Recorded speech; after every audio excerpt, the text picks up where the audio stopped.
there, and welcome on into another episode of DCU Daily. And of course, as always, we're going to get into the news today. A lot of news from the world of DC, as always.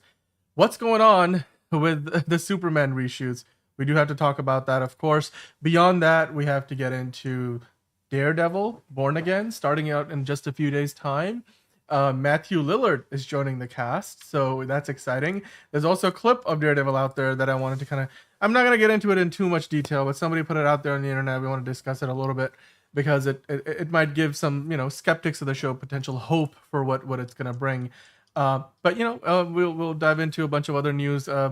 Yesterday we talked about the Lanterns first look. I want to dive a little closer into the details on that. Let's talk about maybe what part of the show that shot's from. Did they just get their asses handed to them and they're walking home? The ring design, how does that fit into the larger DCU story? And of course, all the details of when, why, where, and how any potential reshoots for Superman might happen and what James Gunn has to say about it. We're going to clarify some misconceptions, some rumors, and, the game of telephone that the internet plays. We're going to try to get to the bottom of it, including and past reports on what was talked about with potential Superman reshoots and pickups, and how that ties into what might be coming up soon between now and the time the movie comes out in July. So to do that and so much more, I'm gonna hit that news intro. On the other side, we're gonna bring in John. We're gonna get things started. It doesn't seem to matter what I do. I'm always the number two. All right, mister, I need to paint my abs on to get nominated. You don't see Robert Downey doing that. You're kidding. You're kidding. I can't open the envelope without the... Warner Brothers is heading back into the Matrix with a new movie in the works. Wonder what other surprises are in store. I want to be Bruce Wayne. I like that. You're gonna love me. There's the shot right there. That. Okay, we don't need to see right there. You look ridiculous. Well, not no more, he don't. What, dude? I can barely understand you. Your accent's insane. What the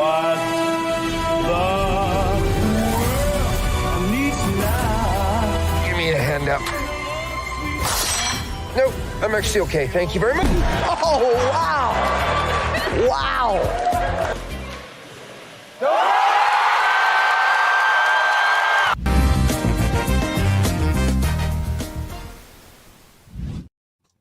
The Oscars are only a few days away, of course. So I'm sure we're going to have new iconic clips from this year's Oscars that we can update that news intro with. But in the meantime, yesterday we talked about, our final predictions for the Oscars this weekend. We can get into that a little bit later, but we have to talk about a bunch of other stuff. The French, Academy Awards happened this week as well. So we have to get into that. And beyond, we have to talk about Christopher Nolan, his desire to direct a Bond movie, and so much more. To do that with me, as always, I've got John. How are you doing today? Doing good. Ready to talk some more DC stuff and including other stuff. But I'm really curious about the DC stuff because I got some things to talk about. So, yeah. But obviously, news first. Got to wait for that. Got to wait. Got to be patient. That's how it be now. So, hell yeah. Yeah, and you know what? We're also going to have fan comments in DCU Daily. John has picked out a few of those. We're going to bring those into the show later on. So to do that, and as always, lots more, I'm sure we're going to have an interesting conversation. If you are watching live, as Jalen is telling you to do in the live chat, hit that like button, hit that subscribe button if you're new, because we are here 5 days a week, as always.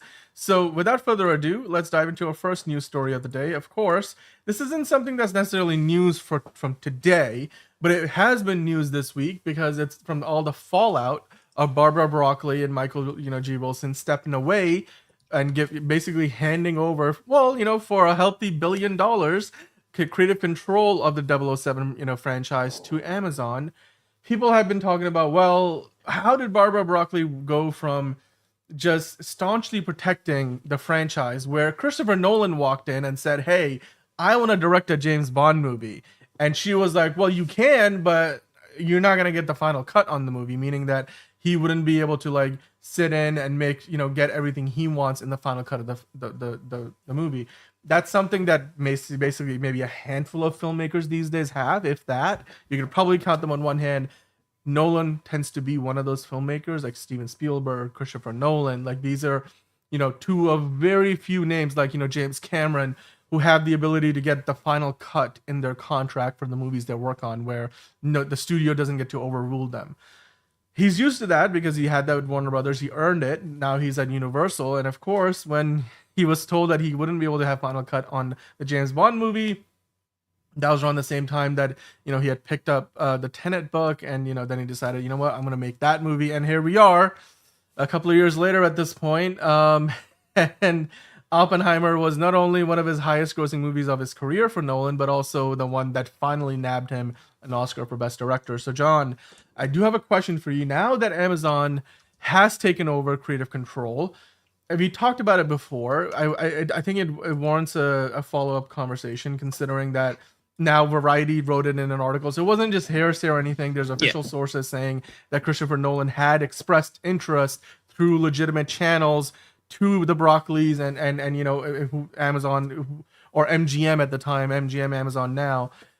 The interest, he had expressed interest that he officially wanted to work on a James Bond movie, and he was just told, like, look, we would love to have you, but you're not gonna get final cut, to which he walked away. But now that Amazon MGM Studios have that creative control, do you think that once he's done with the Odyssey, Christopher Nolan was gonna say James Gunn, Christopher Nolan, do you think after the Odyssey will potentially look to maybe go back, maybe even Amazon MGM, maybe they're gonna wait on Nolan and be like, you know what, once you're done with the Odyssey, here's the keys to the kingdom, why don't you take James Bond for a spin and give us maybe a trilogy? Do you think that's become a lot more likely? And then do you think that maybe, is that even a good possibility? Like, would you even want Christopher Nolan to direct a 007 movie? In terms of Amazon giving him creative control, Pretty fuck much, yeah. no. Are you fucking kidding me? You think Amazon, of all people, are gonna give Christopher Nolan? No, that's a whole bunch of fucking bull honky. No fucking way would they ever give Christopher Nolan. They don't fucking care, because they're like, they want control. They want their little cinematic universe, and they're not gonna have like a creative, imaginative director who wants to do his own vision as a part of that. They want bargain bin directors or indie directors that only have 2 movies under their name and have no say over anything, or just like like the head of Amazon MGM is like going to be like a Kevin Feige type, where he's like, I have a vision, you don't, so you're going to make my vision. And that's not Christopher Nolan at all. He's going to want to do everything the way he wants to, and MGM is not going to like that. So, I mean, I would love to see it, but I think he should wait 10 years from now, when in the UK James Bond is going to be under public domain. That's when he should. But outside of that, no, I don't think Amazon will give him that, and I don't think he should until no, it's on the DC shop.dc.com. So yeah, I don't think they would ever do that for him, and I don't think he would give up his creative control rights. So I don't think, we're not going to be doing that, but it would be awesome to see. I would love to see it do whatever the hell he wanted. That would be great, but unlikely. Yeah, but by the way, hi Ron. And we got Ron in the chat. We have Jalen in the chat. We got Caleb, Enterprising. We also have TC24, Man of Steel, Magnolias. Everybody, hello. How are you? Hopefully you're doing well. Antonio in the chat now. Enterprising Antonio, Man of Steel, Magnolias. Antonio, by the way, saying Nolan, my guy, but action sequences is not his thing, and Bond is known for action sequences. Well, I mean, Tenet had action sequences. I thought they were pretty engaging. I wouldn't necessarily say like he's the best person to direct action in general, but I mean, dude, the Dark Knight trilogy had plenty of action, and I don't think a lot of people are going back and saying, oh, that was bad action sequences. It's a freaking Batman movie. Anyway, so it's a point to a certain degree, but I mean, Caleb brought up a good point too, John. While you're saying that Amazon wouldn't want to relinquish that creative control that they just spent $1 billion getting, I mean, Christopher Nolan at this point himself is an attraction, to the point where Caleb is saying Nolan doesn't even need a Bond film. Yes, it No. might be true that Nolan definitely does not need a Bond film. But he wants to he because wants he loves to. Bond. I mean, and to be honest, he's probably one of the best British filmmakers of all time, probably the best working in the game today. So to that end, giving him the reins, I'm not saying you do that and be like, you know what, do whatever. Look, obviously you give him Final Cut, you let him do his thing, and it's not like you're giving the franchise to him forever, right? You're like, let's make a movie and then see if you want to do a trilogy. And Nolan is at a point in his career where he is one of a strikingly few directors who himself is a draw at the box office. It's not like, it's like Martin Scorsese, right? I mean, Martin Scorsese is not even that kind of a draw. James Cameron is probably maybe one of the other few directors where you're like, oh, but like, it's Avatar, like Titanic, but like James Cameron makes great movies. But I can't think of many names where you're like, oh, Wes Anderson made a movie. I want to go see a Wes Anderson film. But Wes Anderson's audience is more, of a niche. Whereas, how many directors can you say, oh, Christopher Nolan, it's a new Christopher Nolan movie. A lot of people who went to see Oppenheimer didn't go to see Oppenheimer because they were like, I read the book. It's a Cillian Murphy movie. It's a Robert Downey Jr. movie. No, they went to see a Christopher Nolan movie. So, and obviously James Bond is James frickin' Bond, 007. So you bring the two things together. If Amazon gets like $1 billion out of it, why would you not do it? I'm just saying the financial incentive might be there. They might be just enticed by the idea that, hey, look, maybe we're not as attached to the idea of not letting the filmmaker have a final cut as a producer who basically grew up with James Bond in the family and was staunchly protective of it. So then she didn't want, Barbara Broccoli didn't want to give up that to a filmmaker. But Amazon as our organization might be more, open to the idea. That's what I'm suggesting. I feel like you can't really go wrong considering Christopher Nolan's record. By the way, Morkatna joining in the chat. Hello, Morkatna. The Caleb saying this editing for his action scenes are awful. Debatable, but I mean, a fair point. Antonio saying Tenet did have that as an action and I like it, but people don't remember the Batman sequences that well.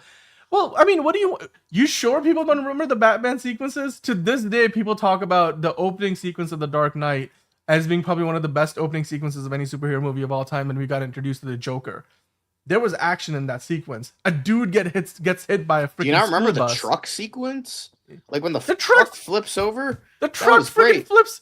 And the bat pod like rolls up the wall down to the side. Is like, now that's the real Batman. Like, it's like, you don't remember that? Like, I mean, I don't. You might be aging yourself by saying stuff like that.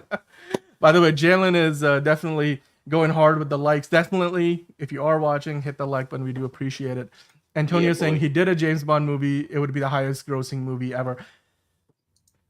It might be the highest grossing James Bond movie ever because there's only been $1 billion James Bond movie. And I believe, and John, I don't know if you can look this up. I'm pretty sure Nolan has $2 billion films. Oppenheimer almost got there. And I'm pretty sure the higher grossing of the two was like the second, like The Dark Knight Rises. The Dark Knight made $1 billion. I don't know if one of those, they both made $1 billion. I forget which one made more. But yeah, there's not many filmmakers out there who have made or want to make a James Bond movie who have $1 billion or multiple $1 billion movies on their resume, who can also say that, most likely this next one is going to make $1 billion. I think there's very few filmmakers who are more of a guarantee in Hollywood today than Christopher Nolan. So that's the point I'm trying to make. I'm like, you can't really go wrong. Skyfall is the only $1 billion James Bond movie, Antonio, that you are correct. So The Dark Knight Rises made more money than The Dark Knight. That is also, yes, exactly. They came out 4 years apart. It wasn't by much. I believe it was like by 50 to 100 million. They were both in the same region. Aquaman made more money than both of them, but it's like 10 years later. So it had a bit more of a superhero push behind it. But yeah, I mean, he would be the only director who could say that, like Antonio was saying in the chat, the only director who would have directed a Batman movie and a James Bond movie. That's very true. I mean, James Mangold is the only director who has directed a superhero movie and a James Bond movie, right? So actually, no, right. Not James Mangold. I'm confusing him with Sam Mendes. Sam Mendes directed those James Bond movies. Never mind. But I think the point stands. The box office potential is there. The man is interested. If I was Amazon, honestly, if I was Amazon, I would be like pulling the Brinks truck. Hell, I'll be pulling up 5 Brinks trucks to Christopher Nolan's driveway saying, after you're done with the Odyssey, Mr. Nolan, would you be interested in taking on the James Bond franchise? Like, here are the keys to the kingdom for the next 5 years. What do you have for us? Like, I just want to see that, right? The biggest thing that I think Christopher Nolan does well, where I think you can't dispute it, despite you might say his action sequences are not the best, his sound editing is not the best, stuff like that. But the one thing Christopher Nolan does better than any director in Hollywood is pacing. There's very little fat that you can cut from his movies because he's already chopped it all off and left it on the editing room floor.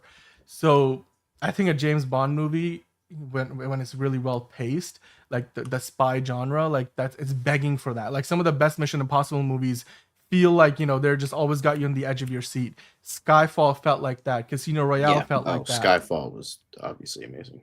Yeah, and I mean, Skyfall had a lot of Dark Knight influences, Sam Mendes said so. So obviously, Christopher Nolan has indirectly influenced the Bond franchise already.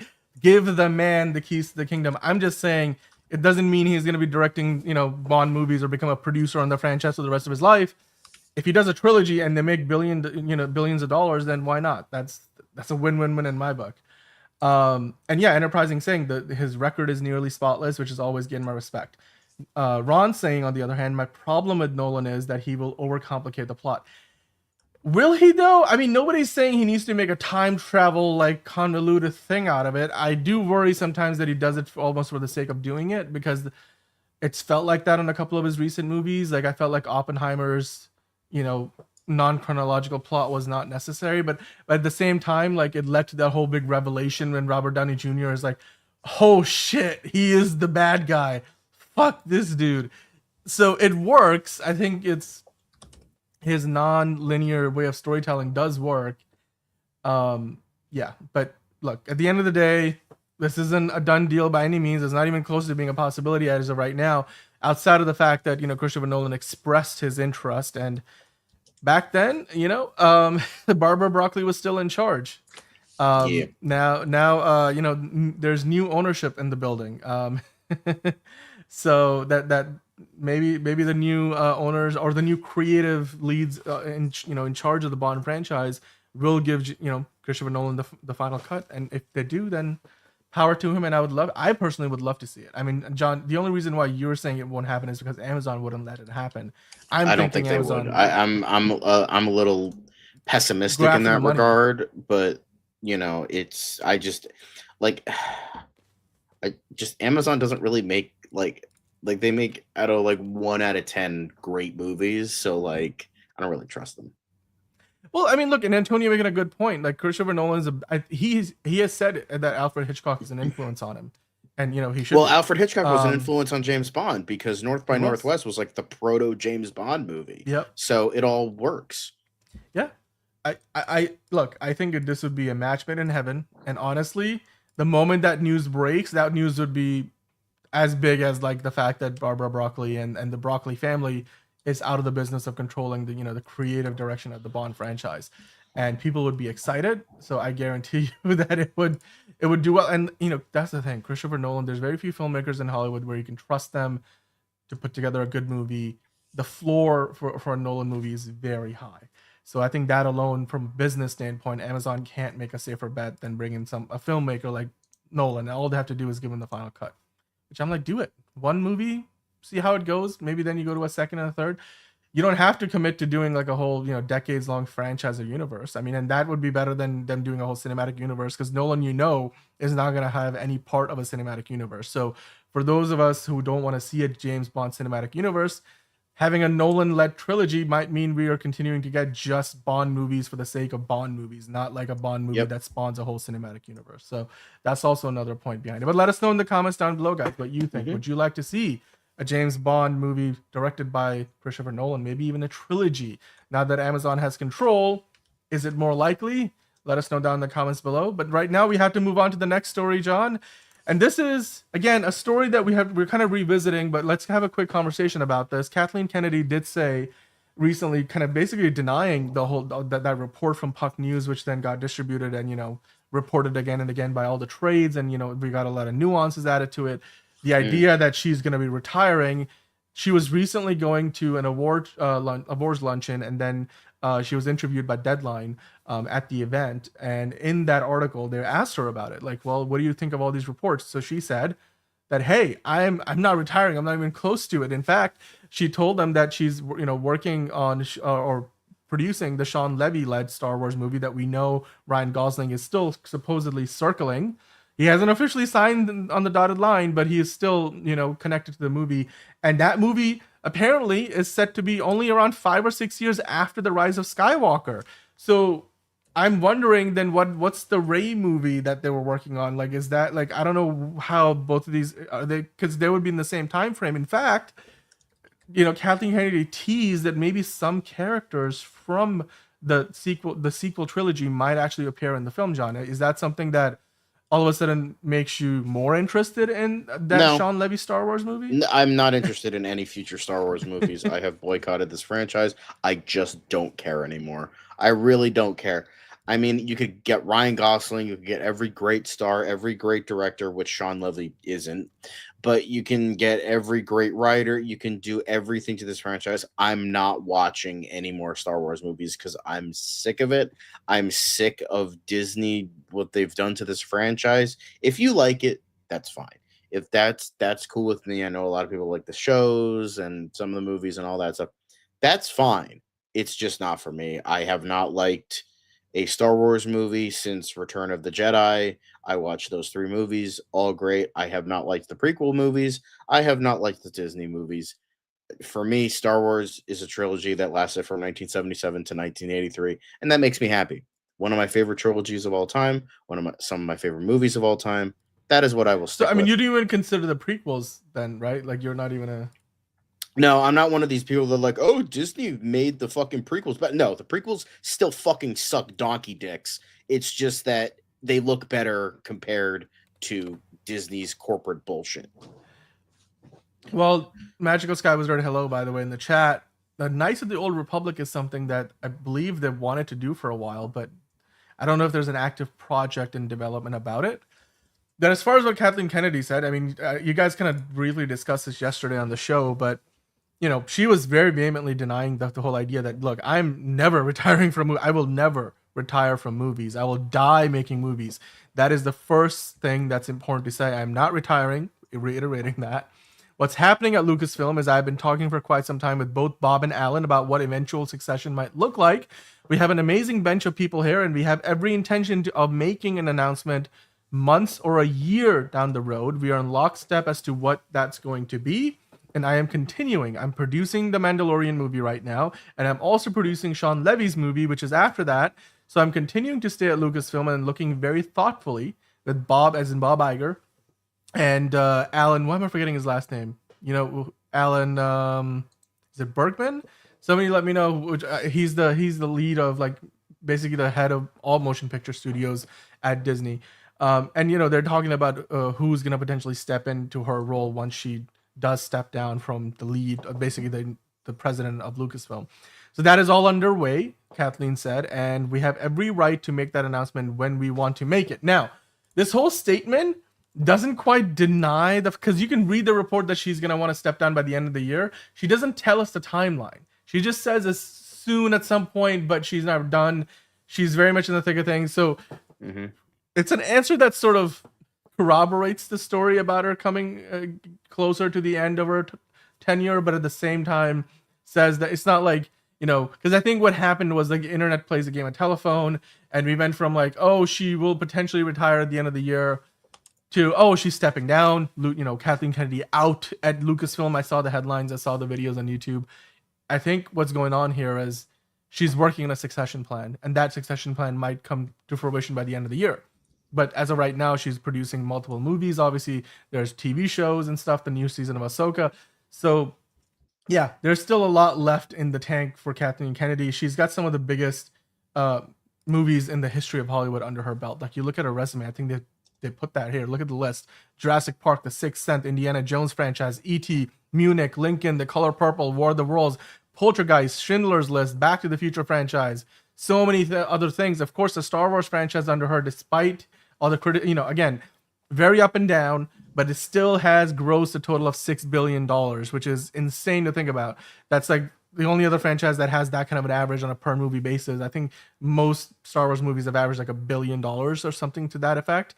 That's like the only thing you can compare that to is the MCU. And MCU's obviously done it for a lot more movies, but still, like Mandalorian and Andor have been good. But yes, she's also had a lot of misses. There's like a ton of movies that have gone into production and then gone out of production, John. So I know that you have talked about this before, but do you think that she's literally she's not denying the report, but she's basically saying like, there was talks of a succession plan, but I'm not necessarily stepping away right away. And even when she does step away, it looks like she's gonna stay involved on a producer level. Like she's gonna continue to produce, but maybe not be the president of Lucasfilm anymore.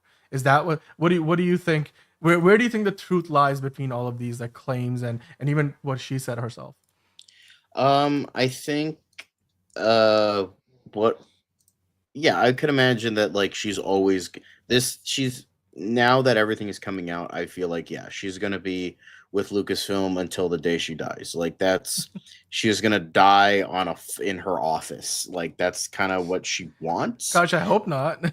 But like that's the way that's what I'm kind of gathering. It feels like from this. It's just no, I think it's more the idea that she was saying the rumors of me retiring are false. Like I'm gonna continue to make movies and produce movies till the day I die.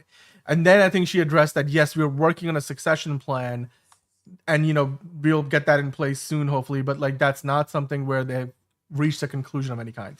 Which I think so there's like two things there. A, she's not gonna ever retire. So even when she's no longer the president of Lucasfilm, it seems like she wants to continue making movies. She wants to continue producing movies, as she should. She's got one of the most impressive resumes of any producer in the history of Hollywood.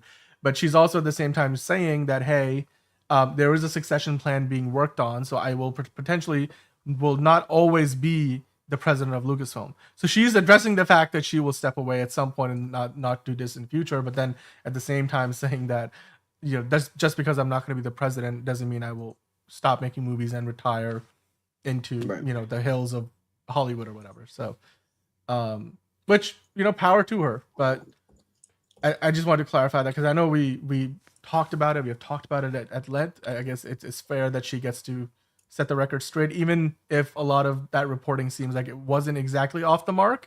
It just seemed, anything on the internet gets blown out of proportion. But let us know in the chat down below. Does that mean that you would like to see more projects from Kathleen Kennedy even after she stepped away as the president of Lucasfilm? Would you like to see more Star Wars films and TV shows produced by her? But in the meantime, John, we have to move on to talking about some animation, the 10 highest grossing animated films ever. So Culture Crave put this list together, and then you will notice until about a few weeks ago, Inside Out 2 had held the crown, which it had only been holding for a few months. It became the highest grossing animated movie last year, beating out the CGI Lion King, which made a 1.657 billion, and then Inside Out obviously beat it by about like 12 million, so 1.699 billion. So you see obviously a lot of these movies are Disney movies on the list, Pixar movies, but now at the very top, what you have is neither Disney, neither Pixar, not DreamWorks, not Illumination. No, sir, it's not an American movie at all. It's Nizza 2, a Chinese animated film, which has apparently gone up to $1.925 billion, to the point where it's now approaching the numbers of Infinity War, John. It's about to overtake Avengers Infinity War at the box office. I wanted to pose this question to you. $1.93 billion worldwide puts it on the path to surpass $2 billion, which is when it would go beyond the Avengers Infinity War. Avengers Infinity War made $2.1 billion. Of course, Star Wars The Force Awakens made $2 billion, so those are like $2 billion movies. Neither of them animated. This would definitely be the first animated movie to hit $2 billion. Do you think this is just completely out of left field? And then B, Chinese box office numbers are not reported the same way. They're not going through the same, firms that basically verify the data as Hollywood movie studios do. So do you believe the numbers? And then if you do, then how impressive is it to you that a movie that, quite frankly, most American audiences haven't even heard of is all of a sudden the highest grossing animated movie of, I mean, of I all believe time. it. Like again, the Chinese like population is fucking huge. So it wouldn't surprise me. I know like it's China and they flub a lot of shit and they're doing horrific shit. But if we're just talking about a movie, I think I believe it. Like if it's revealed like here, but at the same time, if tomorrow it's revealed, oh, they fudged the numbers, I'd be like, I'd also believe that too. So but for the time being, I'd be like, okay, I don't know what this is about. Looks like a mythological kind of thing. It's got like dragons and shit. I like kind of skimmed over something, but it's got like really good reviews. And, we'll obviously, I don't think we're ever going to get it though. I think it's just a Chinese film. Like it's only going to be shown there. But, I mean, the story. honestly, I'm so yeah. like, sorry, just one more thing. Yeah. I'm so torn because at the same time, like, China very problematic in a lot of ways, and country and governments and all that political Hi, shit. Hugo Millie. But in at the same, well, you're Russian, you have to be goody goody with China, right? So but it's also like it's kind of nice seeing, even though Inside Out 2 is a great movie, it's kind of nice seeing Disney go down a notch. Like I hate and it's tough because it's like they're actively committing genocide. But at the same time, if we're just talking about movies, it's kind of nice that Disney goes down a bit, like at least a little bit, if we're just talking about movies. Yeah. By the way, Caleb's saying I remember watching the first Nizam movie on Netflix. So, I mean, hey, it's possible the second one will land on Netflix once it's done in movie theaters too. It's not only blowing away a lot of records. I mean, this has become pretty much the highest grossing Chinese movie ever. It's insane. It's cruising to the $2 billion mark. And it says in the article here, with no signs of slowing down, that means Ne Zha 2 is on track to gross $2 billion in one single market, making it the first film ever to do so in box office history. Not bad for a dying industry, right? I mean, dying meaning, like the movie industry in general, but no movie. I think the highest that any movie has grossed in a single market was The Force Awakens, grossed like almost $1 billion in the U.S. and basically in North America alone, U.S. and Canada that would be. But this is more than double that number. By the way, you were talking about the story, so here to talk about it, let me kind of read what the story is. If you guys are not familiar with the franchise, this is what the movie is about. It's basically watching this movie is a matter of national pride, and you're considered unpatriotic if you didn't get to see the movie because of how closely it ties into Chinese culture. It's loosely based on Chinese mythology as well as a 16th century novel named The Investiture of the Gods. Ne Zha is a not-so-cute hero who uses his magic gifts to defy heavenly authority and forge his own fate. The sequel begins with Ne Zha competing in mystic trials while forced to share his body, with a dragon prince named Iobing, but that barely scratches the surface if you're not among the millions who have bought a ticket or multiple tickets already, and there's a strong chance you might not be, as more than 99% of the film's earnings to date have come from mainland China alone. That's insane, dude. I mean, $2 billion from one market is insane. That's never happened before. Not even close to happening before. Yeah. God, it's the original movie made 726 million. This is gonna like more than double that number, possibly triple it, depending on just how far it goes. It is insane. Yes, I mean there is always gonna be a little bit of a doubt as to like how the box office numbers at China are calculated, because again, they don't go through the same exact verification process. But you can't fudge, like a margin of error of like 500-600 million dollars. That's a big number that would if you're making it up. It's huge. This is huge. You look at the ticket sales. They have some numbers in this article about that. It's crazy when you consider just the amount of people that have gone to see it. I mean, this is also a movie that they spent 5 years making it, and 138 animation companies worked on it with over 4,000 crew members. Now, some of those numbers aren't exactly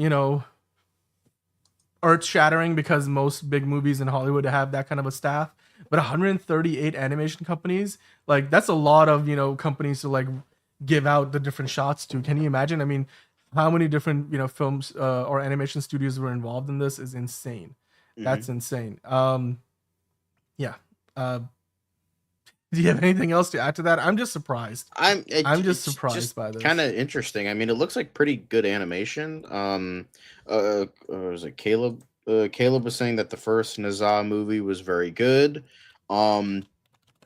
So it's just interesting. Caleb, let us know if you saw it in English with subtitle. Oh, sorry, with English or dub, or did you see it with English subtitles? I mean, or did you just watch it in the original Chinese language, like, or Mandarin, whichever it was in? But yeah, sorry, you were saying, John. Yeah. I'm just saying it's just interesting, and maybe if we get a chance to see it, we could watch it and judge for ourselves to see if it's actually that good or just China doesn't know what the fuck they're talking about, and it's just making all the money for no reason. But I trust. I mean, Caleb apparently has seen it, so that's good. So yeah. I kind of trust him. Well, but he also loves Jared Leto way too much. There's also that. So yeah. But I don't know. Like I'm just curious. It's firmly rooted in the traditional, well, not traditions, but culture of the Chinese people. So I think it's a big national, patriotic movie in a lot of ways, which most countries, when they have that, like even in like the Indian film market, which is one of the bigger markets, but I mean right now from a financial standpoint, it's not nearly as big as like China and North America. To see a movie dominate just the way this is, it's insane. To make almost $2 billion in just China alone is mind-boggling. Like I said, the biggest movie that Hollywood has ever made, which in terms of making the most money in a single market, was Force Awakens. Star Wars Episode 7, Force Awakens made almost $1 billion in North America alone. But that was like half of what this thing is doing. So it's crazy. Mm-hmm. By the way, Retro Edit's saying China's so good making movies and viruses. But I guess they're not perfect. Well, as John said, far from it. But yeah, Retro Edits, hello in the chat.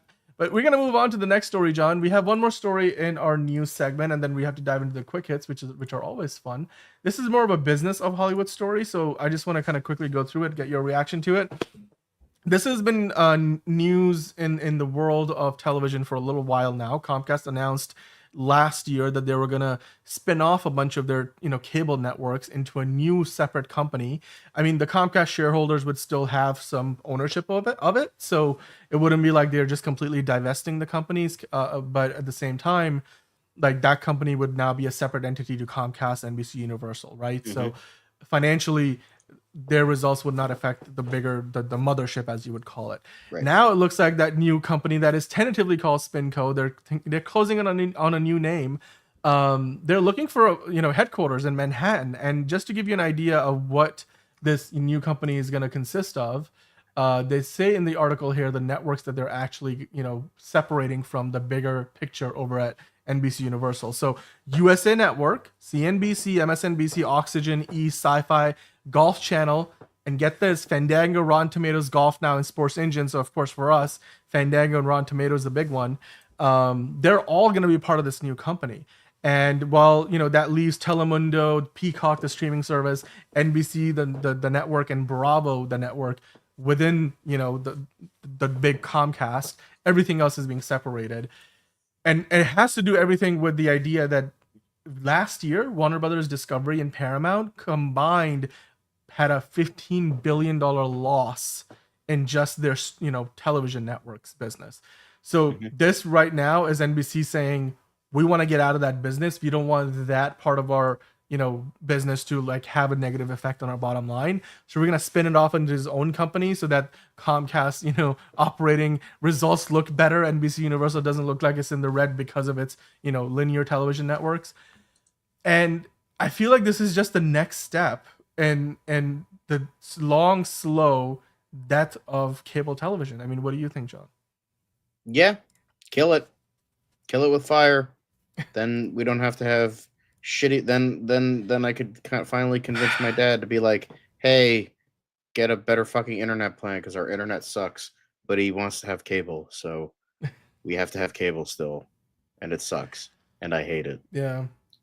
I mean, look, the last time I remember watching USA Network was, I guess, maybe for like Monday Night Raw before they moved to Netflix, or SmackDown, which I guess still is on USA Network. But I remember when they had Burn Notice, Psych, White Collar, Suits. Even I wasn't a big fan of Suits, but Suits LA now is on NBC, but the original Suits was on USA Network. Yeah, it's getting terrible reviews. But yeah, I mean, White Collar, Psych, and Burn Notice were like my trio of shows. And they had like a bunch of others at the time too. So that USA Network is long gone. Like what we have now is basically they always have like Chris Lee Knows Best reruns. They'll have like a lot of Law and Order reruns. And I mean, one of the Law and Order shows now just moved to Peacock, Organized Crime. It's not even on NBC anymore. So USA Network has a lot of reality shows. They have wrestling. They have very few scripted TV shows. Like that part of cable is long dead. Like I remember Sci-Fi used to cancel all of my favorite Sci-Fi shows all the time, way too early, including all the Stargate shows and blah blah blah blah. We're way past like Battlestar Galactica and Stargate and all like the iconic franchises of the good old cable television. So these networks have been dying a long, slow death. And at this point, it just, from a business perspective, and Comcast says it's kind of like when HP separated its enterprise business from its consumer electronics business because like HP computers were losing them money. This is that move where they're like, well, this particular part of our company that's losing us like billions of dollars, we don't want our investors to worry about it. So we're going to take it and we're going to like spin it off into its own entity. That's like the death knell. I mean, yes, it's not impossible for them to recover, and they're going to have Golf Channel, which I mean, sports are still popular, but like Ron is saying, last time I was into cable TV was when CSI Miami was a thing. Holy shit, that was a long time ago. So I mean, again, it seems to me like this is the next step. Warner Brothers Discovery is also reorganizing their divisions, so now they're streaming and studios, and then they'll have like television networks. So the television network basically opening themselves up. So if they ever wanted to sell off a part of that company, it'd be easier because it's all under one unit. Or if they wanted to like potentially acquire something, this is happening across the board. Even with Paramount, I think they're probably going to start doing that soon. So let us know, guys, in the chat. What do you think about this? Are you one of those people who still has cable and this is news to you? Unfortunately. Or have you, cut the cord a long time ago and this doesn't surprise you at all?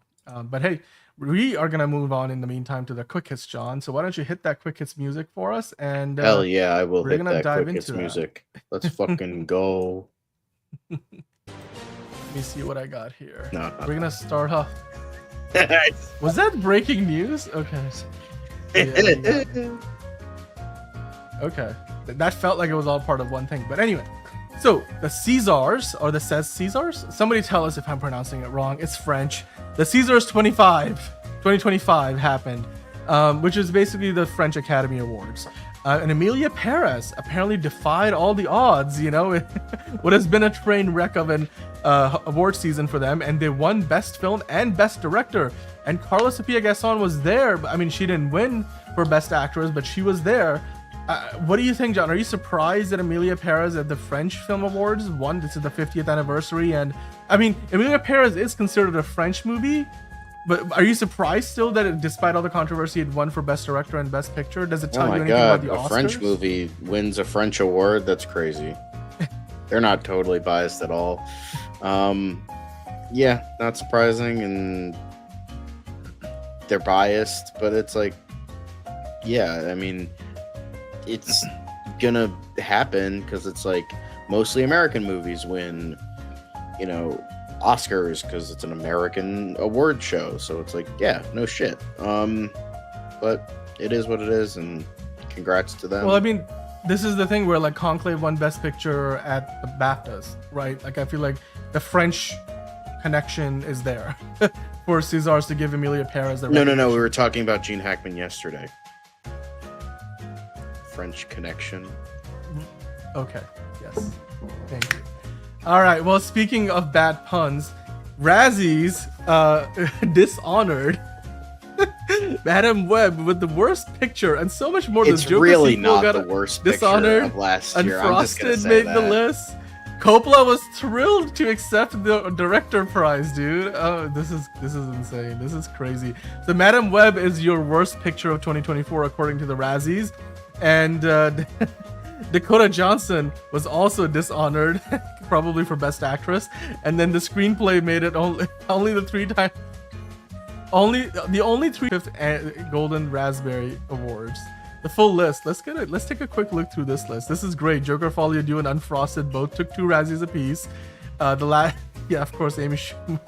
Dude, Francis Ford Coppola was named worst director. He actually had a full fucking thing on his Instagram, like fucking being like, I am so honored to receive this award because it means that I defied like everything and like I did my creative vision. So if I'm dishonored, then I don't care. Like it was this whole thing. Actually, you know what? I actually have it on my phone. I'm gonna read it out right now.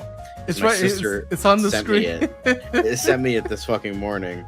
So, dude, he's taking shots at professional wrestling for no reason. So he was saying, I'm thrilled to accept the Razzie Award in so many important categories for Megalopolis and for the distinctive honor of being nominated as the worst director, worst screenplay, and worst picture at a time when so few have the courage to go against the prevailing trends of contemporary filmmaking.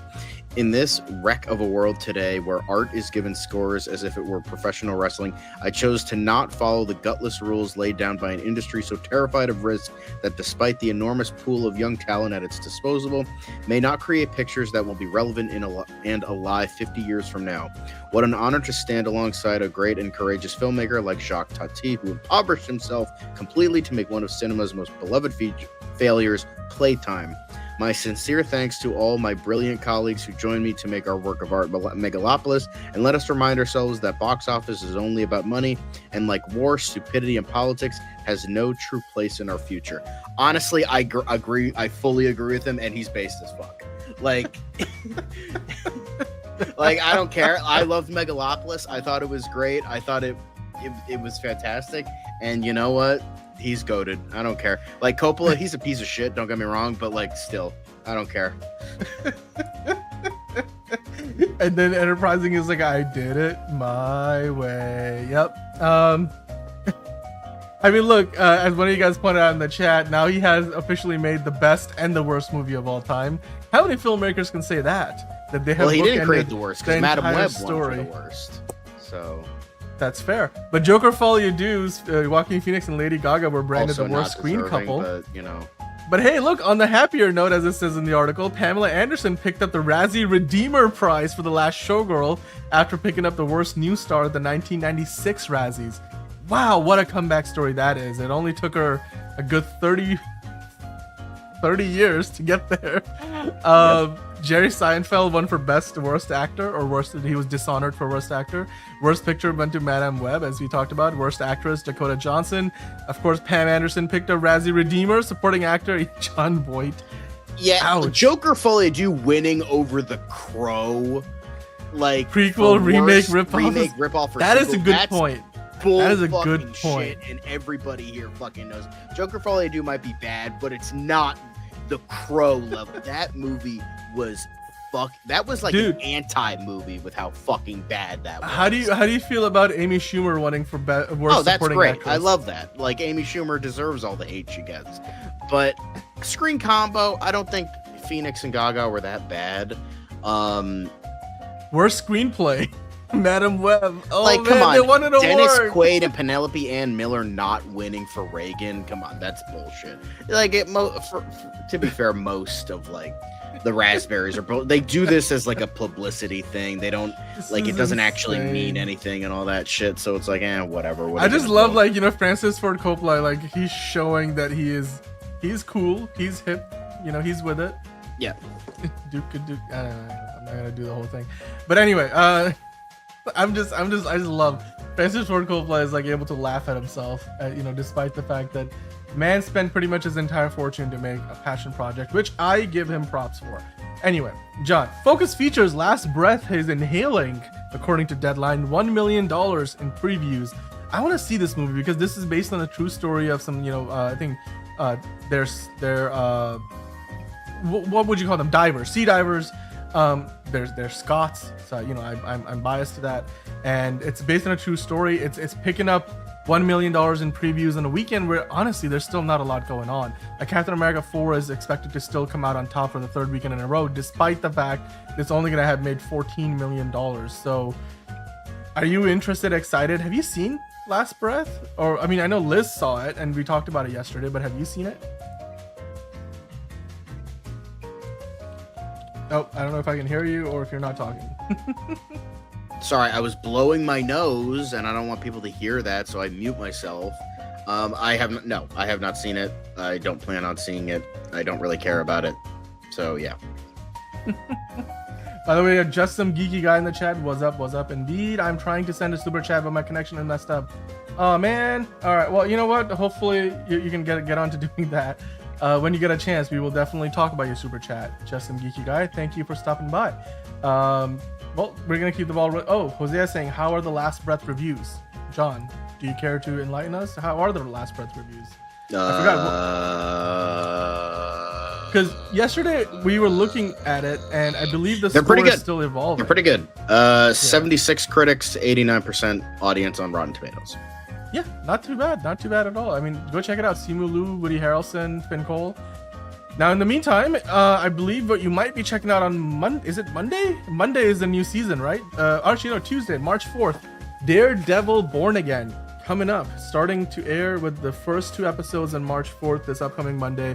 And then it maybe get Thunderbolts. We still have Ironheart, Fantastic Four, the Fantastic Four First Steps.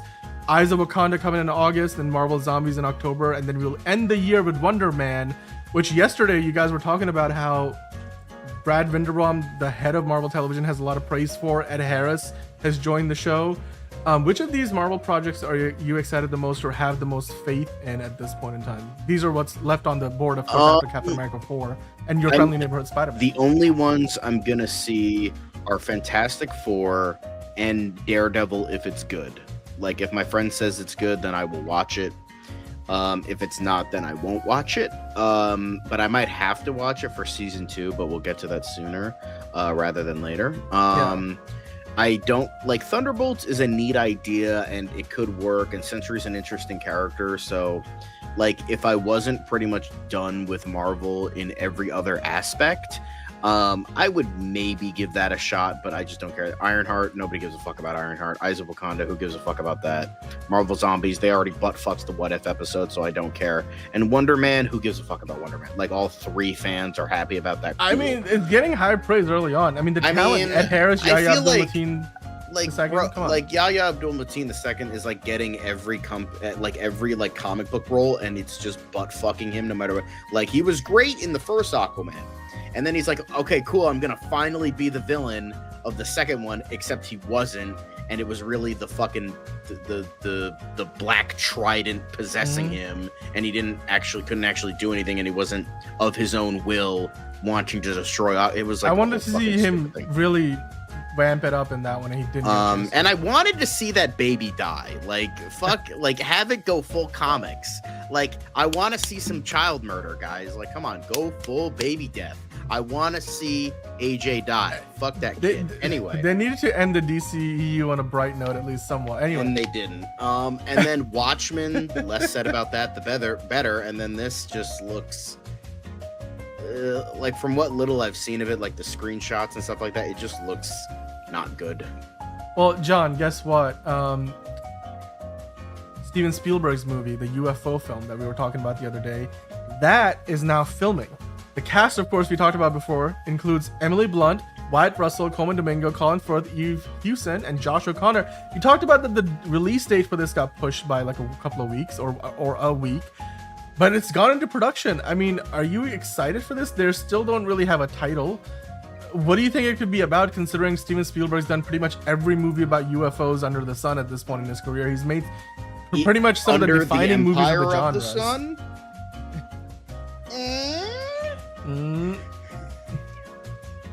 What do you think this is, like an alien conspiracy thriller, like that other movie that who was involved with it? Was it Martin Scorsese, or who was the filmmaker that we talked about a short while ago that it was like a package? No, Joseph Kosinski and Jerry Bruckheimer. I mean, what do you think this is? How is it going to be? Is it good? Because he's done E.T. He's done, Close Encounters. He's Close done Encounters, War of the like Worlds. War of the Worlds. Where can you go with Spielberg? Where can Spielberg go? To quote another one of his films, will find a way.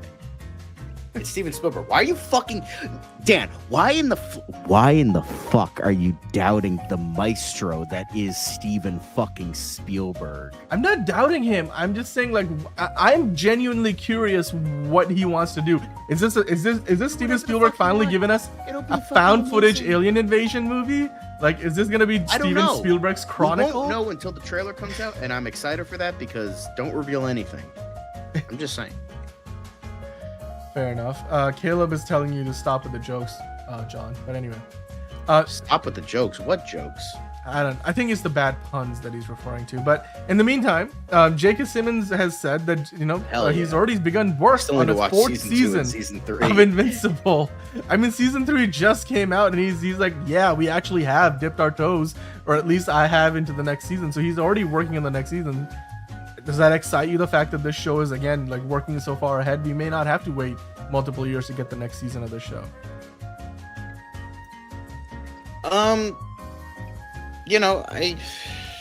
Okay, so hang on. When did we get the second half of season 2?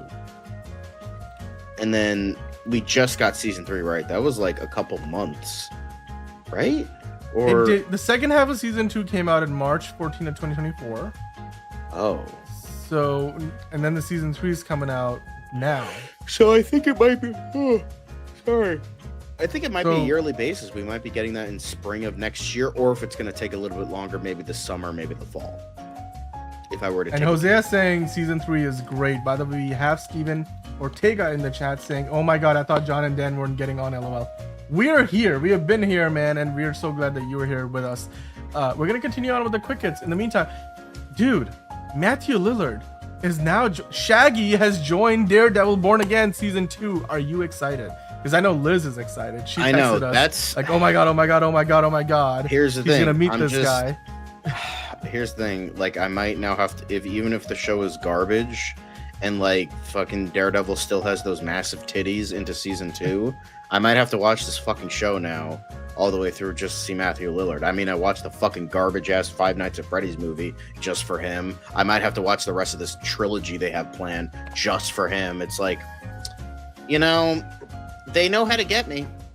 Fucking Marvel, they're like, oh, John isn't watching? All right, bring in the Shaggy. And then, they get Lillard because they're like, now we know. Now we know how to get this motherfucker.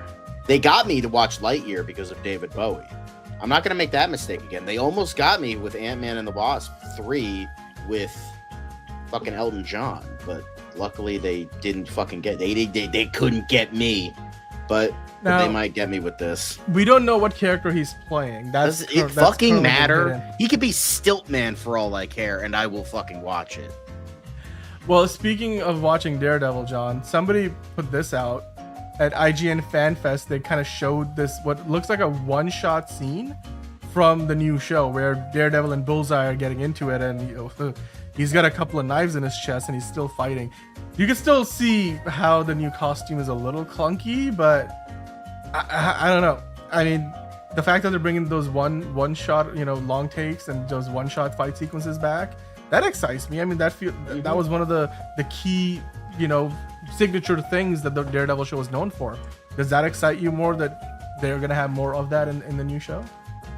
I mean, like, that's kind of cool, but like, I hope it's not gonna just be like we're just trying to outdo what came before, because that's the feeling I've been getting from the showrunner. So I'm like, let's not do that. By the way, Ron is just going after it, but Ron does not care for Matthew Lillard. Snobby do? Ouch. I don't know. And yes, Steven, we will get into the conversation about James Gunn and what's going on with Superman and Jeff Snyder in a little bit. We're gonna get to that after Quick Hits, but we have to continue on with the Quick Hits in the meantime, because Crazy Rich Asians is getting a TV series. I know they're still working on potentially a sequel movie, but in the meantime, we kind of talked about this a while ago that they were working on developing this. So we know that Adele Lim, John M. Chu, and Kevin Kwan, they've been working on a TV series from the franchise, so it would be part of the same world. at max. Now they have a bit of a development room. Are you surprised that they're moving forward with this, considering that a lot of people still want to see the sequel to the movie, and yet we might get the show before we get the movie? Didn't watch the movie, don't really care. The only thing I like about Crazy Rich Asians is that it caused Ke-Huy Quan to come back to the industry. That's the only thing I care about it. So that's about it. And yeah. By the way, Ron meant to say Snobby Doo. Scobby Doo? Oh, spell check. Do not. You mean Scooby Doo? Is that what you were trying to say? Okay. Oh, and then Ron is that constant Boo is hot. Okay, cool. That's a good reason, I suppose. Steven saying his ego overruns his mouth and he keeps sticking his foot in it. Okay, yes, you guys are talking about. Okay, yes, Ron did mean Scooby Doo.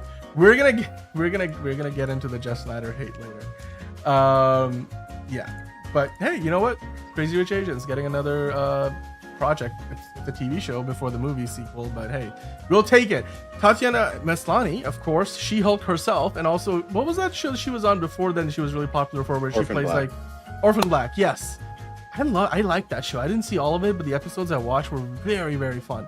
And clearly, she has all the talent in the world. Recently, she said, "Look, I can play it more serious." Clearly, she called for her to play a more comical role, but now she's got a new show that's been greenlit at Apple. John, it's going to be called Maximum Pleasure Guaranteed, and Tatiana Maslany is going to be starring in the show, which of course I'm guessing is going to be on Apple TV Plus. It's going to be a 10-episode series, and here's a description. It's a half-hour darkly comedic thriller written and executive produced by creator and showrunner David J. Rosen, who wrote Citadel or made Citadel for Amazon. I think that's a whole franchise still at Amazon.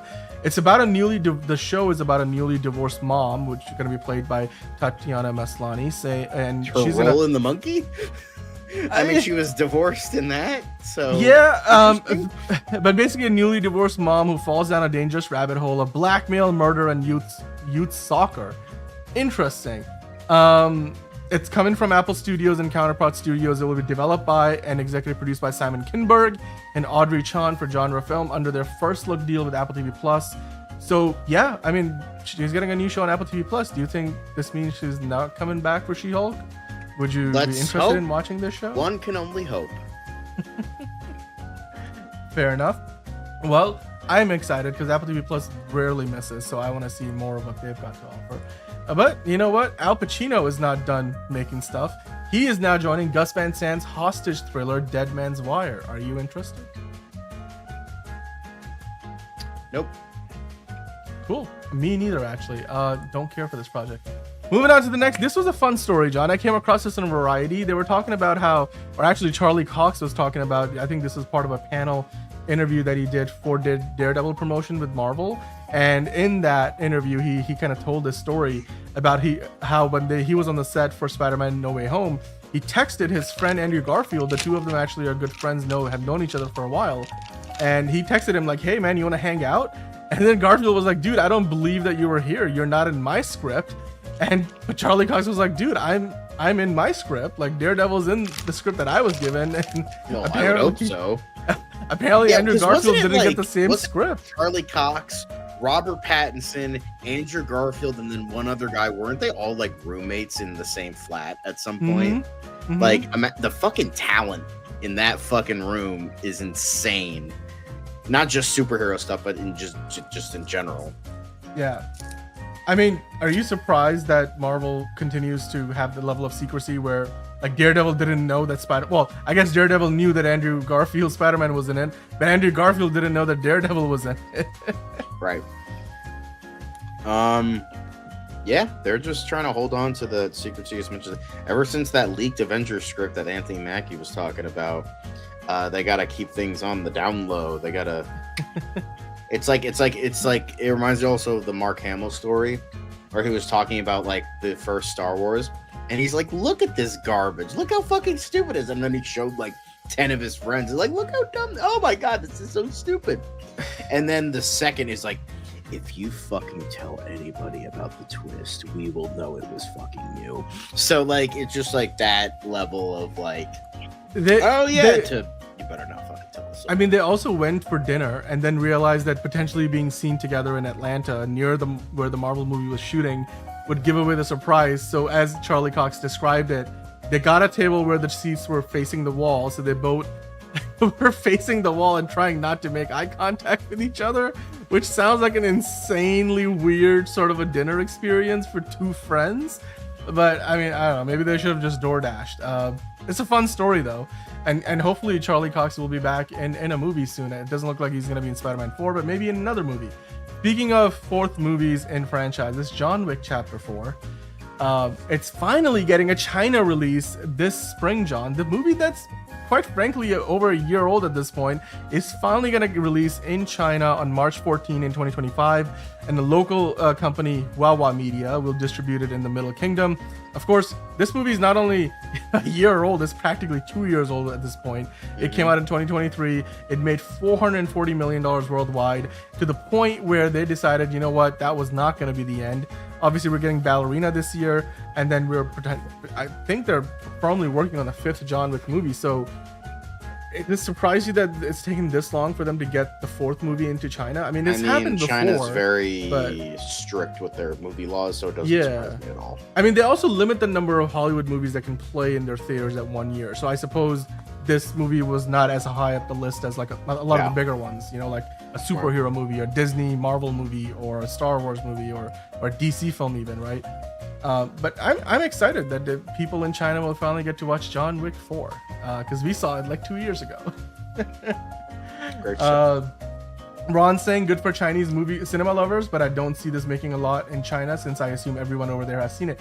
Right, but I mean, you never know though, because they do have a lot of like restrictions, so it might, I don't know if it's on a streaming service there. Like the only way people would have probably seen it is if they traveled abroad, or they surf, you know, the waves and got themselves an illegal copy, which in China carries a pretty heavy penalty. So with that in mind though, for all of our fellow cinema lovers in China, if you guys go to see John Wick 4, let us know in the comments down below what you thought about it. But John, that brings us to the end of Quick Hits, so you can thank you for hitting an end to that theme music. And with that, we're gonna wrap up the news section of the show. Let us know what you thought about all the different pieces of news. Do you want to see Christopher Nolan direct the James Bond movie, or maybe even a whole trilogy?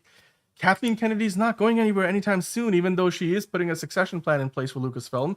Of course, Matthew Lillard has joined Daredevil, which debuts in a few days from now on this upcoming Tuesday with a 2-episode premiere. We talked about all those things. The Steven Spielberg UFO movie is now in production. Of course, Charlie Cox and Andrew Garfield's experience on Spider-Man No Way Home. Pretty fun story. John Wick 4 releasing in China soon. And of course, Naza 2 becoming the highest grossing animated movie of all time, potentially even getting close to beating Avengers Infinity War at the box office. Which of those stories surprised you, interested you the most? Let us know in the comments down below. Hit that like button while you're at it. But we here on the show are not done yet, because we have so much more to talk about, John. So now, welcome on in to another episode of DCU Daily. As always, we have got tons and tons to discuss. We've got a few smaller stories, and then we're going to dive into the big stuff, which, today happens to be all the reshoots rumors, and James Gunn obviously addressing himself where he sees the post-production of Superman going, how that may or may not involve some reshoots, what his philosophy around reshoots are in general. He's not really the biggest fan of it. And we're even going to talk about a little bit of, what he thinks about the idea of post-credit scenes. So to do that and so much more, of course, John, I'm going to ask you, as I always do at the start of these shows, or the start of DCU Daily, which of the stories that we have today excites you the most? That's a good question. Maybe the Clayface stuff. I don't know. I think that could be pretty interesting. Like, I don't know. It's just like they're all kind of evenly. I might go on a rant. That might be exciting for some people, though. You know what? Let's start with the something that you probably are very passionate about. In fact, I know you're very passionate about this, and that is Swamp Thing. So this article in MovieWeb kind of pointed out to me one of the quotes from the recent DC press event that I thought let's kind of revisit it, because we didn't really talk about it in as much detail. And at that DC press event that happened last week, basically a week ago at this point, from when we were doing the show live, we got an update about all the different projects that are ongoing, official and unofficial. Some things were confirmed. We got some new pieces of news, but really nothing that was like a brand new huge announcement. We got 3 new animated shows that they announced, but they didn't really add a ton of big hitters to the list of new movies and TV shows that DCU will have, or in general DC Studios will be making, regardless of whether it's part of the universe or not. One of the shows that they did talk a little bit about was Swamp Thing, and we discussed this earlier in the week, that it depends on when James Mangold frees up. We didn't really get into more of the detail about what Peter Safran James Gunn actually said in regards to it, and that's what I want to dig into a little bit here, because as this article on MovieWeb says, Kathleen Kennedy recently, we were talking about Star Wars earlier in the news, she's not retiring. She's working on a bunch of different movies, including the Sean Levy, Ryan Gosling potentially starring in that movie. There's a potential Rey movie with Daisy Ridley coming back. There is James Mangold, prequel which takes place thousands of years in the past, that James Mangold is very interested in working on. There were rumors weeks ago that he's looking to get into production by the end of the year. Of course, he's been busy. Kathleen Kennedy actually said that, hey, we're waiting on James to free up until he's done promoting A Complete Unknown to the award circuit. It's in competition at the Oscars this weekend. Right. So Kathleen Kennedy said she's willing to wait it out because James Mangold is a talented enough of a filmmaker that she'll wait until the time comes for him to take on that Star Wars movie. Now, those comments, of course, obviously matter for Star Wars because she told, I think this was Deadline, we were talking about that interview earlier, that you have to accommodate top talent to a certain extent, and the quality is so important with what it is that we are trying to do. I like to wait for people that I think are passionate and really good to step into Star Wars. So firmly, it looks like Lucasfilm and Kathleen Kennedy are very interested in James Mangold making that movie happen, which James has also said he's very much interested in making it happen. But as a result of that, you would be potentially concerned about whether he's ever going to get a chance to do this Swamp Thing movie. What the heck was that? I'm sorry. Let me go back to the other one. MovieWeb, don't give me ads. DC Studios, of course, are happy to wait for James Mangold, even if Swamp Thing apparently never gets made. This is what Peter Safran said at that DC press event regarding Swamp Thing.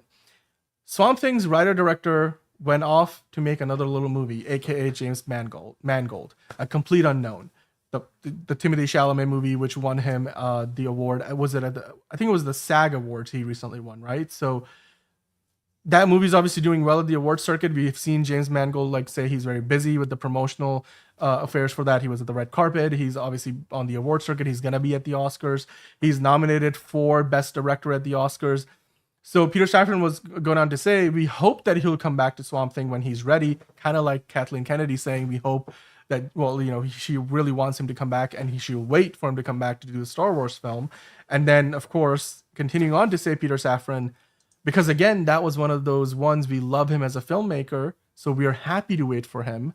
Swamp Thing is not integral to the larger story that we're telling. The part about this that worries me the most is when he says, Peter Safran does, Swamp Thing is not integral to the larger story that we are telling.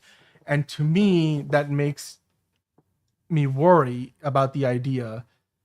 Swamp Thing might never happen, because if James Mangold gets tied up for another couple of years working on that next Star Wars movie, which is probably what it's going to take for him to get it done, when does he get back to doing a Swamp Thing movie?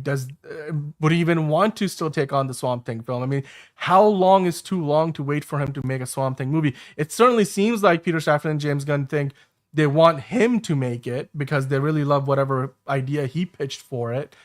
Right. But they're willing to wait as long as they possibly can. I don't think it's never going to happen, because I think it'll kind of be like a side story in the overall story they have in mind, even though they said they don't have an overall story. They're just doing kind of characters in this thing. So here's the thing. I don't know how long, because the thing is, there hasn't been a Star Wars movie to come out in 6 years. So I don't know the actual timeline, but if we're going by movies that they want to make and their plan and all that shit, I'm willing to bet it's gonna be at like 2028. I feel 2028, 2029. If we're going past that like 4 to 5 year like gap of like when it was promised and all that. So I think we would probably get in 2029, because if production is going to start this year, and let's say the shit's actually happening, like we're finally getting another Star Wars movie. So if this shit's actually happening and production starts, that would probably be year and a half, which would be around 2027. Because like end of this year, that would be like a year, maybe let's say a year and a half. So that would be late 2026, halfway through 2027. And then they have to market it. He has to do all the press. He has to do all that shit. So that leads us into around 2028, like until he can get started. So I would say 2028, 2029 is probably when we're getting Swamp Thing. Which is a shame. But like, they gotta do what they gotta do to greenlight what they want to greenlight.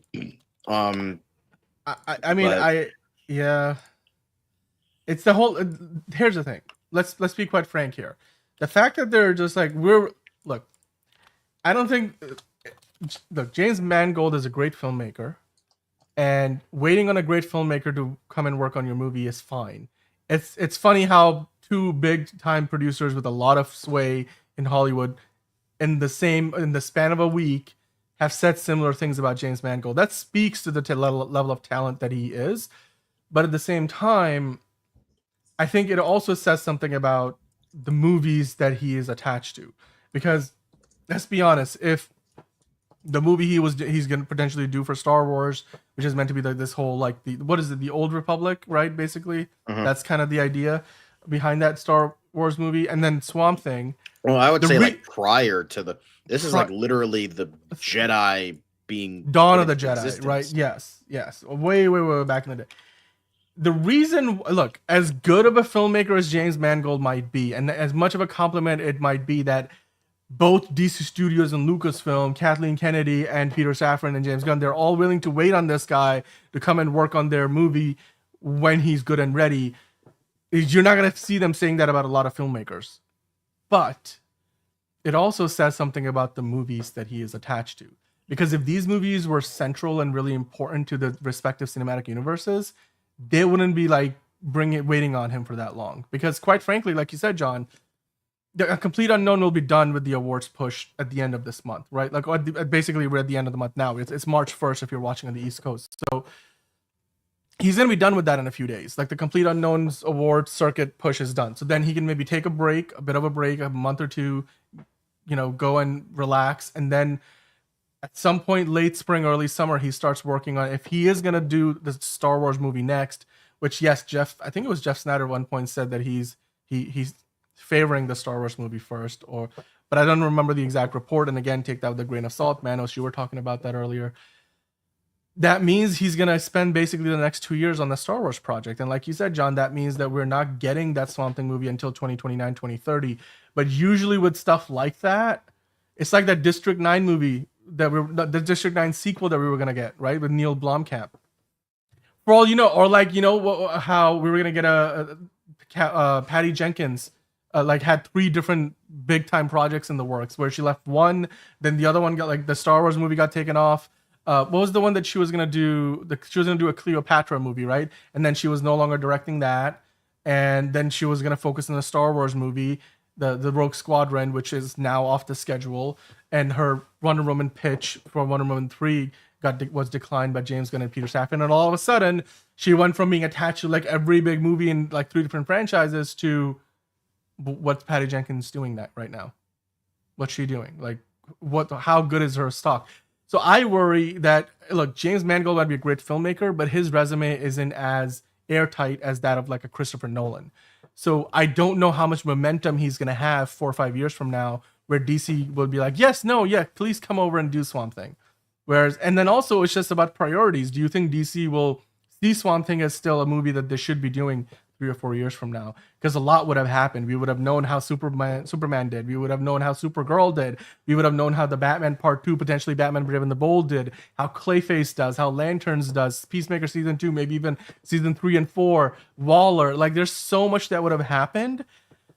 I worry that if you say, okay, take 3 or 4 years, like, legitimately, do you think we're gonna get a Swamp Thing movie at all at this point? Because that's where I'm thinking this is headed. Is like 3 or 4 years, they're like, the project is dead. James Mangold is not attached to this anymore. I mean, do you feel like that's where we're headed now?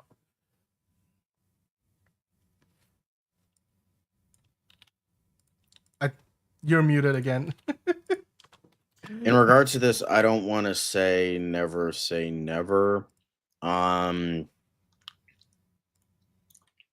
But I don't know. But I've been saying this for a while. He's gonna favor Star Wars because that's a ironclad franchise now. No matter how you see it, no matter how many fans are gonna dislike it and hate on it, and do all sorts of terrible shit with it. But like ignoring all that, it still makes money. People still like it. It's gonna be around for a while. So, I mean, by the way, Antonio Baker it's making safer. a good point. It's just safer than DC, which is rebooting a franchise in a genre that many people think are dying. So many people think is dying. So I don't know. So he's like, let's all go to Star. And plus, I've worked with Lucasfilm before, so. Yeah. By the way, Antonio Baker telling us in the chat that Patty Jenkins is working on a Lego movie that unfortunately Jeff Johns is writing. Well, we'll see how it does. Enterprising saying, seriously, some of these scoopers feel like they have an axe to grind. I think it's interesting. Sometimes they get things right. I don't know if there's an agenda back there. We're gonna get into that a little bit later. But look, if they're gonna make us wait for that long, I just worry like if the same filmmaker is still gonna be attached to it, because somebody else might come in with a better pitch for that story, and all of a sudden, that's the person they run point with Swamp Thing. And lo and behold, we're never gonna get. Because remember, James Mangold said he wants to do it as its own standalone thing. So at this point, I'm like, is that really where we are at? Like where James Mangold comes in, does his own thing, is very isolated, and it's not even part of the DCU. And is there some kind of friction behind the scenes? Because I really prefer Antonio Baker's idea at this point. I'm like, just freaking James Wan wanted to do that whole the Trench movie, right? Which eventually died in the development hell over at DC back in the DCEU days. Bring him back. I know that he's at Universal now doing horror movies again, but he did 2 Aquaman movies that made plenty of money for DC. One of them made $1 billion. Why not bring him back with his horror roots? Maybe he can do a great Swamp Thing TV series or movie. Would you want to see? Well, I mean, he pivot? tried to do a Swamp Thing TV series, but it got canceled because WB are morons and fucking saw the wrong number and signed off on it like idiots. So the dumbest thing to fucking cancel a fucking movie over, or a show over. But I'm saying like maybe bring him back and like just give him the reins, because obviously he's got the resume, he's got the history with the franchise and the character. So why not? Well, I don't think they mean like isolated, like an Elseworld story. I think it's just like, it's going to be in its own little corner, and that's what it kind of should be. Because Swamp Thing is a very weird character. It brings in the weirder side of the DC universe. It brings in the green and the red and the rot, and it brings in a lot of weirder mystic characters that don't have a ton of, that are very niche, that don't have a ton of A-list quality like traditional superheroes.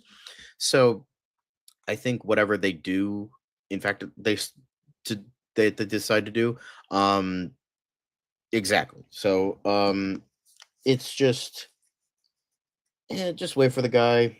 He just made an Oscar-winning movie. It's gonna win Oscars. And I think he might be in demand after this weekend. He might be. So if he walks away with the Oscar for Best Director, all of a sudden, I don't think it's going to be Best Director, and... but I think it's going to win some other awards. Yeah. At least a couple.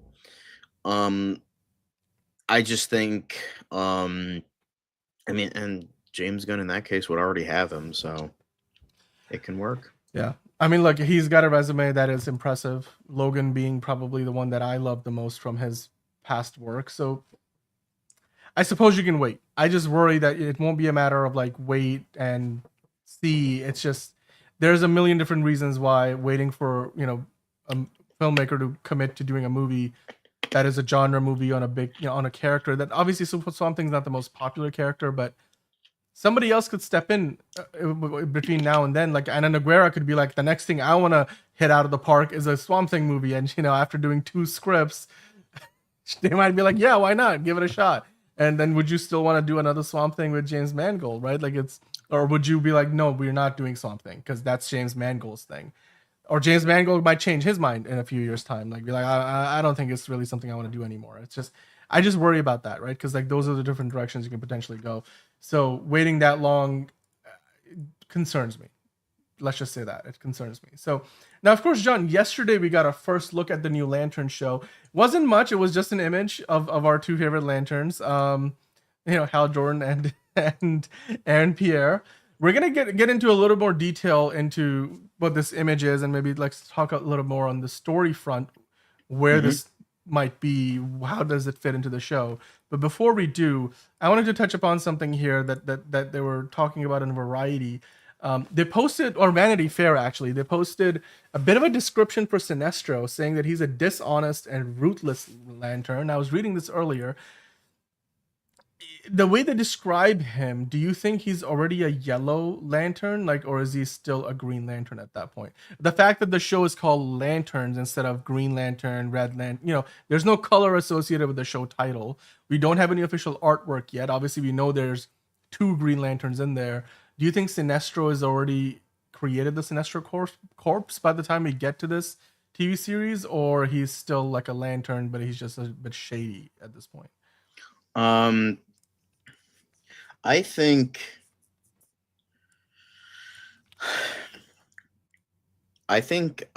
it,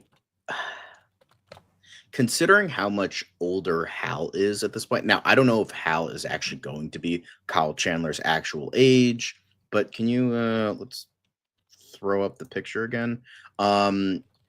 Okay, so I'm looking at his hair. I know it doesn't mean anything. Fucking James McAvoy has gray hair now and he's 45. But I'm just kind of looking at him, and with the way he looks like he could pass off for 50, maybe late somewhere 40s. In his 40 to 50. 40s, 50s. 40s. So, and Kyle Chandler can pull that off, and I think he could pull that off well. So going back to this, now with that, even then, Hal Jordan is still quite older. He is probably going to be in his 50s at the very 55 at the most. So with how much time has gone by with Hal Jordan as the age he is now, I can't imagine him still being a Green Lantern, Sinestro, because it would just be if Sinestro is heavily involved in this season and he's the real villain and all that shit, which is kind of dumb, but if he is, it would just not make sense at all, because I feel like the timeline is just going to be way too weird. So I think the most I could see from this description is that, as I was saying before, and many times we've been talking about the show and Sinestro's role in it, I can see him as a flash in a flashback, and he's right on the cusp of leaving the Green Lantern Corps and becoming the Sinestro we all know and love. So with all that, I think a dishonest and ruthless Lantern, I think that's going to describe him as training Hal Jordan, and he's right on the cusp of not trusting the Green Lanterns and not trusting essentially. Do you think they could almost do Training Day, but in flashbacks, where Sinestro is showing Hal the ropes, Training Day style, and we just get him in flashbacks? That could work. I think that would be better. In the present day, he's I'm gonna do better with John Stewart. So they're gonna do yet another generational trauma thing, but with mentorship. I don't know. I'm just saying it's an idea. I feel like everybody's doing generational trauma nowadays. Don't get me wrong, I like to see it. It's a great thing, but now it feels like everybody's doing it. The Monkey had it, Dogman had it. Fucking Everything Everywhere All at Once, like, and Kanto, like, everybody's doing generational trauma, and it's like, it's an interesting way. I'll explain that in a second. I just think that it would be yet another thing. So I do think in the present day, when this takes place, Sinestro is already a Yellow Lantern, part of the Sinestro Corps. But I think in the description here, a dishonest and ruthless lantern, I think that would show up in flashbacks of him being like Denzel Washington and trained in. I think that's a perfect description of a guy who was clearly an honest cop at some point, but like now has just become jaded by everything, which is kind of what Sinestro became in the comics when he went from Green Lantern to not Green Lantern. So the reason I say this, Sinestro, having your most popular villain be at the start of your show, I just think would not be great. I feel like you're blowing your load too early, essentially. I mean, but they did it in the last Green Lanterns movie, and they did it in the last Green Lantern movie. Well, that was more Parallax than Sinestro, which was again blowing their load way too fucking early. So I just think, well, they wanted to kickstart a universe.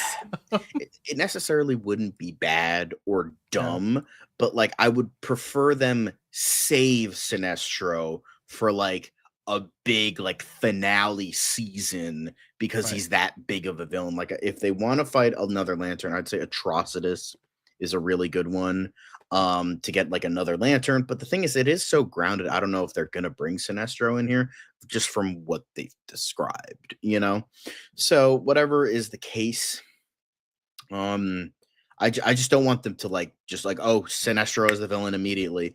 Let's save it for like a season. If this run, whatever the plan is, how many seasons this will run, I would say if it runs for 3 seasons, have him be the villain of the 3rd season. 5 seasons, villain of the 5th season. I'd like to see other Green Lantern villains, like Dr. Polaris. That would be really interesting. Like Legion is another one, or the big yellow robot thing. I would like to see Atrocitus. I would like to see, you know, a lot of really great villains, not just Lantern villains, but Joker was there at the beginning. But even then, I want them to save them because Sinestro is such a fucking huge villain. Like Joker's at least a little bit different. He's just a guy. He's a psychopath, but he's still just a guy.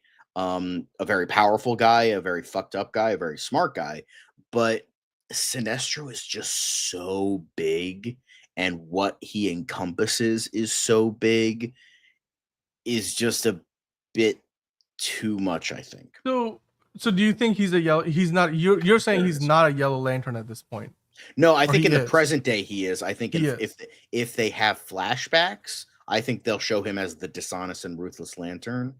But he's going to be a Green Lantern training Hal. But then after he's done training Hal, he's like it's going to be like a Mordo situation, which was essentially, you know, a Green Lantern situation of being like, nope, I can't deal with this, whatever, pushing over the edge and all that. So I think the training there, that might be gold. Like that's what they should use to market it.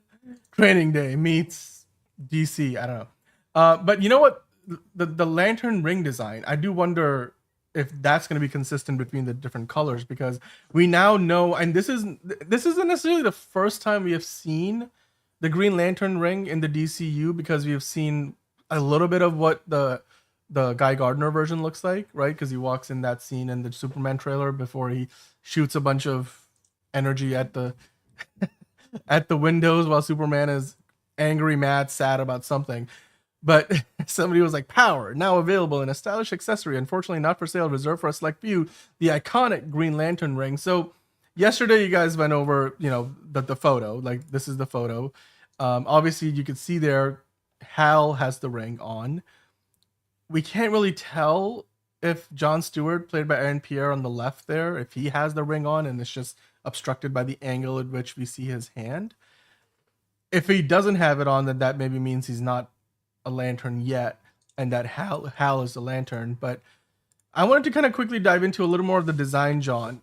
How comic accurate or not is it, and what does this tell you? Because this certainly looks like what they're going with here is more practical. I mean, they'll obviously have to CGI whenever the ring is being used, because you can't really do that practically, like the light and whatever thing the ring makes.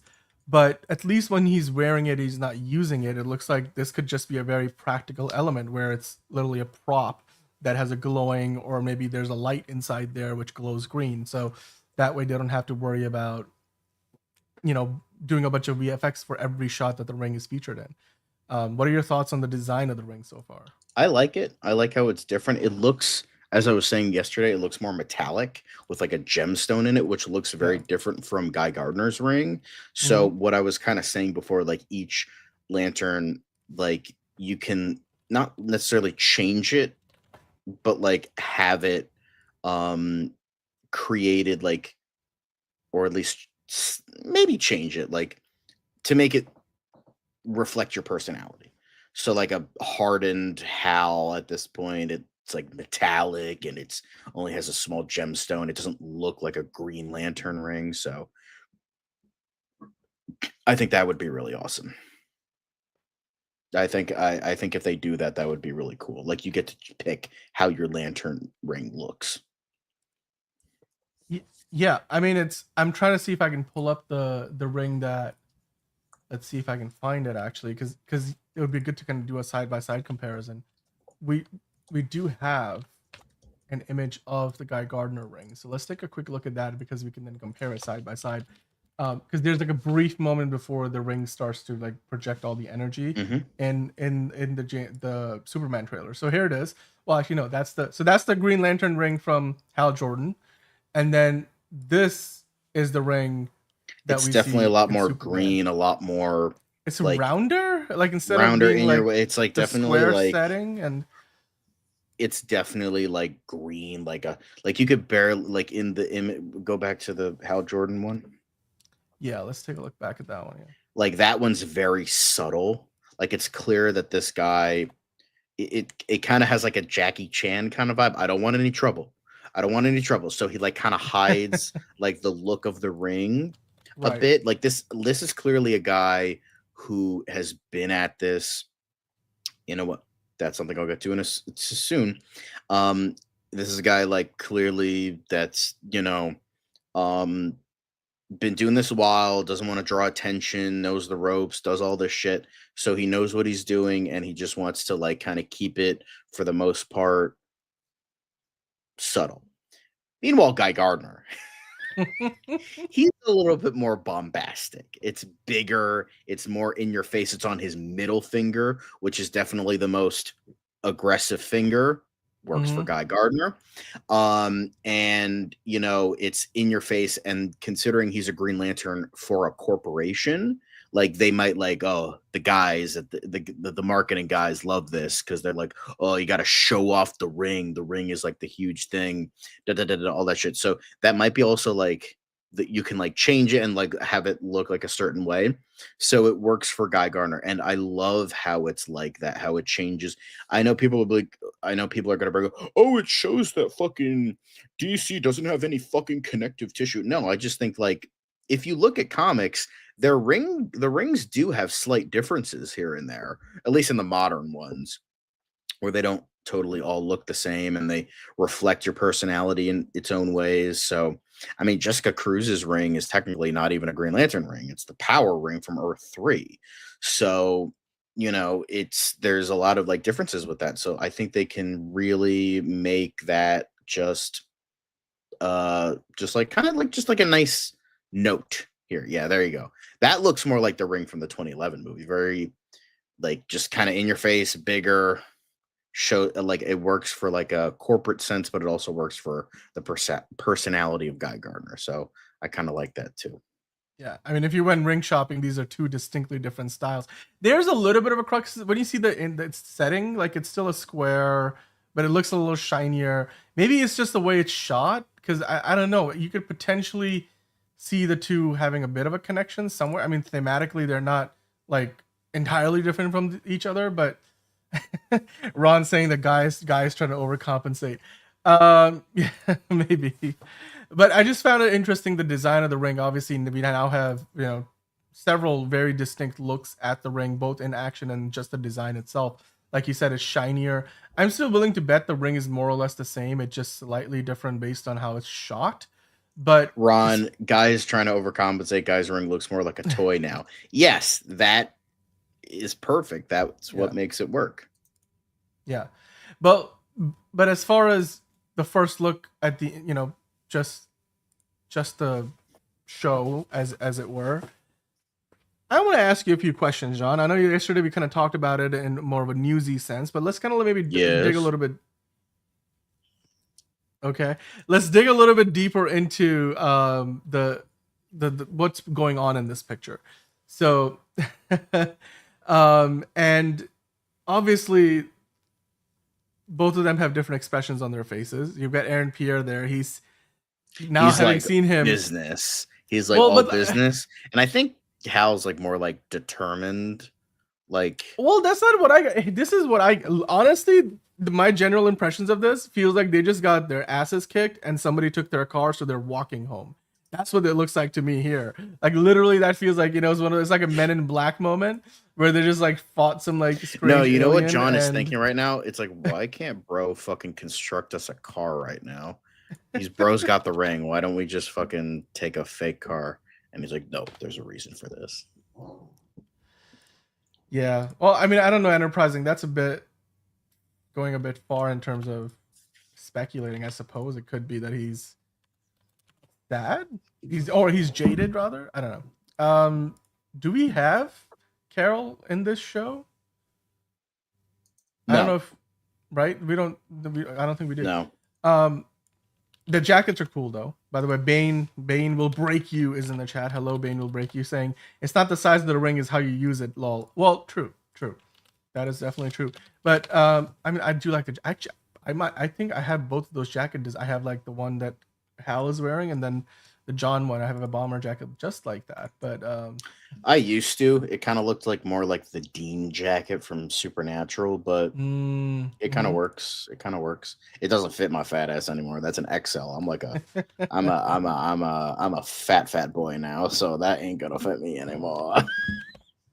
By the way, when do you think I'm about to make an amp for myself? Speaking of what we're seeing here, obviously they've only been filming for a week or two, so I think it's too early for them to show us anything with the suit. They are filming outside though, so I mean, potentially being worried about photo leaking. Although it looks like wherever they're filming here, this looks like it's closer to the West Coast, somewhere in California or maybe Nevada or something. It doesn't look like this is be in like Colorado or Montana or Idaho or something. Or the Midwest, right? Like exactly. It looks like a pretty secluded, small town kind of a vibe. Like Jose is saying midnight run vibes. Also, GeoGuessers, come on, take another guess on where this is. I know you motherfuckers can figure it out. Manos is like, do you think we're gonna have like a GTA moment where he's like, I'm too old for this shit? Antonio's saying they are filming in the Midwest. They are. Jalen asking us, but thank you, by the way, Jose. Yes, you can't beat a good West.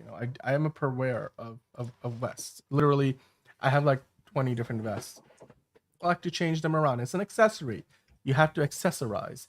Jalen asking the question for Dan and John: when do you think they'll release the trailer for Lanterns? Do you think they'll have a good music choice for it? Maybe potentially I'm Only Human from referencing the 2011 movie. I don't know if they're going to reference the 2011 movie. I don't think they want to draw that connection, even accidentally. The trailer I would love to see them, because the thing is, Ryan Reynolds has bashed that movie so fucking much. I would love to see that, like, just reference be like maybe the murder they find, they can look at like his face is maybe like scorched or something. It's like, looks like Deadpool, or like it looks like Ryan Reynolds on a bad day, and he's like, and then the other guy could be like, I don't know if that's. Or I don't know if that would work. I'm not gonna go that far. Looks like Ryan Reynolds on a bad day, and he's like, even without the Deadpool makeup, like just like something stupid like that. It would have to be more understated. I don't think they're going for nothing that like kind that. of I know they wouldn't brand do of comedy here, but I wouldn't mind a more understated. What would be cool? Like John is like wearing the suit for the first time, and he's like, I always liked red a little bit more. Well, speaking of the suits, Jalen was asking, when do you think we'll get the suits? Given that given that they're only have been filming for a week or two now, I think it's too early for them to give us anything with the suits because they may or may not have even shot anything. Another reason why possibly they haven't shown us anything with the suit, even though they're filming outside and not in a studio, is because if they are filming the suit, it might have CGI elements that have not been added yet. But they're probably not going to get to that for months. So showing us something that's incomplete might not be what they want to do. So there's could be a million different reasons. Those are just a few of them for why we're not seeing the suits yet. As to when we'll get to see them, maybe Comic-Con could be one of the places, like, because this show will be pretty much done filming by the time we get to Comic-Con. And even though they might not have a big presence there, bringing the whole cast and doing a quick Q&A panel might be worth it, especially if they didn't release a poster or give us a better idea of when the show might be coming out. Of course, yesterday, John, you talked about a rough timeline. What was the rumored timeline for when the show is meant to release? Is like early 2026. So So- I would say April at the latest. So maybe like Comic-Con might not be such a bad time for them to start the early marketing push for it. Like, a poster, maybe a first look at the costumes. Well, at the Peter suits. Safran, said they won't have a big fucking role in fucking Comic-Con this year because Superman already fucking came out, and apparently the rest of their fucking movies and shows don't fucking matter. So Well, I think, if you pressed him on it, I'm sure he would have elaborated or, maybe given us a little more information. I doubt they're going to just not show up at all like they did last year, because now you're getting to the point where they have so many irons in the fire. You have to use that platform to promote, all the projects. It just doesn't make sense. Maybe they haven't quite figured those plans out. Maybe there's a lot of different things that are up in the air. I doubt that they will have a very minor presence this year. It just does, it doesn't make sense for them to be there for Superman, but I bet you it makes sense to be there for a lot of other projects. So yeah, and then of course we've got that new marketing person that's consulting, right? We talked about it yesterday, who the person that they brought in, who was previously working at Apple and has done a lot of Disney and Marvel movies. After their previous marketing head left a month ago, the guy who was behind the Barbie marketing campaign, Warner Brothers are hoping that obviously they put their best foot forward with Superman. So maybe he's like, go to freaking Comic-Con, because like obviously being involved with Marvel, I'm sure that was a big part of his job. So getting back to the picture though, John, I'm curious, do you think this is part of maybe one of the early, because I don't know if they're filming episodes 1, 2, 3, 4, 5, 6, or if they're doing like 4, 5, 6, or they're like really just one day they're filming a scene from episode 4, the other from 3. Usually in television production, you shoot it one episode at a time, and you usually go in the order the episodes are, made for television, because then they will get put through post-production. Back in the day when they were doing 22 episodes a season, they might still be finishing work on the last back half of the season while the first half starts airing. So that's why they do it in the episode order, unlike a movie where you'll film everything in whichever order you want to do. I mean, obviously within each episode, they might film things out of order, but they will film episodes 1, 2, 3 in the chronological order of release. But with that said, do you feel like this is where things are early in the show, or do you think this is one of the maybe somewhere later in the show? Given the fact that we don't even really see that, John has a ring, do you think Aaron Pierce, Jon Stewart is a Lantern at this point, or it's just Hal Jordan? I mean, it is called Lanterns. Yeah, but we have Sinestro potentially as a Lantern. So do you think this is before Jon Stewart takes over the ring? Do you think Hal Jordan has to die for Jon Stewart to take on the ring? Like, I'm wondering like how things are going to play out here. Like, are we going to have 3 Lanterns on Earth at the same time? Or is it going to have to be like they have to pass the torch? That ring has to go from Kyle to Chandler's, Hal Jordan, to Aaron Pierce, Jon Stewart. What's your take on that? I think maybe he's not totally a Lantern just yet, but like he will be before the season ends. Like it won't be like a big like season finale sort of thing either. I think it'll just be like, but he's gonna, because in the comics they switched off Green Lantern rings, I believe. I think that's what it was. So I mean, I don't know. I think it doesn't look like he has one, so I think like he might get it like a couple episodes in, or they like switch off. because he's technically a Green Lantern, but he just doesn't have his own ring yet. Is that comic accurate? I mean, that seems I like a little think weird. that was part of that was in Like the you're hot movie that was in the potatoing the comic ring? Justice where they switched off the ring, so that might Okay. have been a Silver Age thing, at least. So maybe they'll do that. So we'll see. But like, yeah, I don't think he'll die though. By the way, Manos, I do also love the directors for this. We saw the list yesterday on the show. It's impressive. All the big, top tier HBO talent. So you think that they brought him in so that he sticks around and maybe ends up being Parallax down the road? Like Maybe. I and it's feel not like gonna be one-off. although there is a theory that he's already been Parallax and he's like pretty much retired as Green Lantern. That's why they brought in Jon Stewart and Guy Gardner.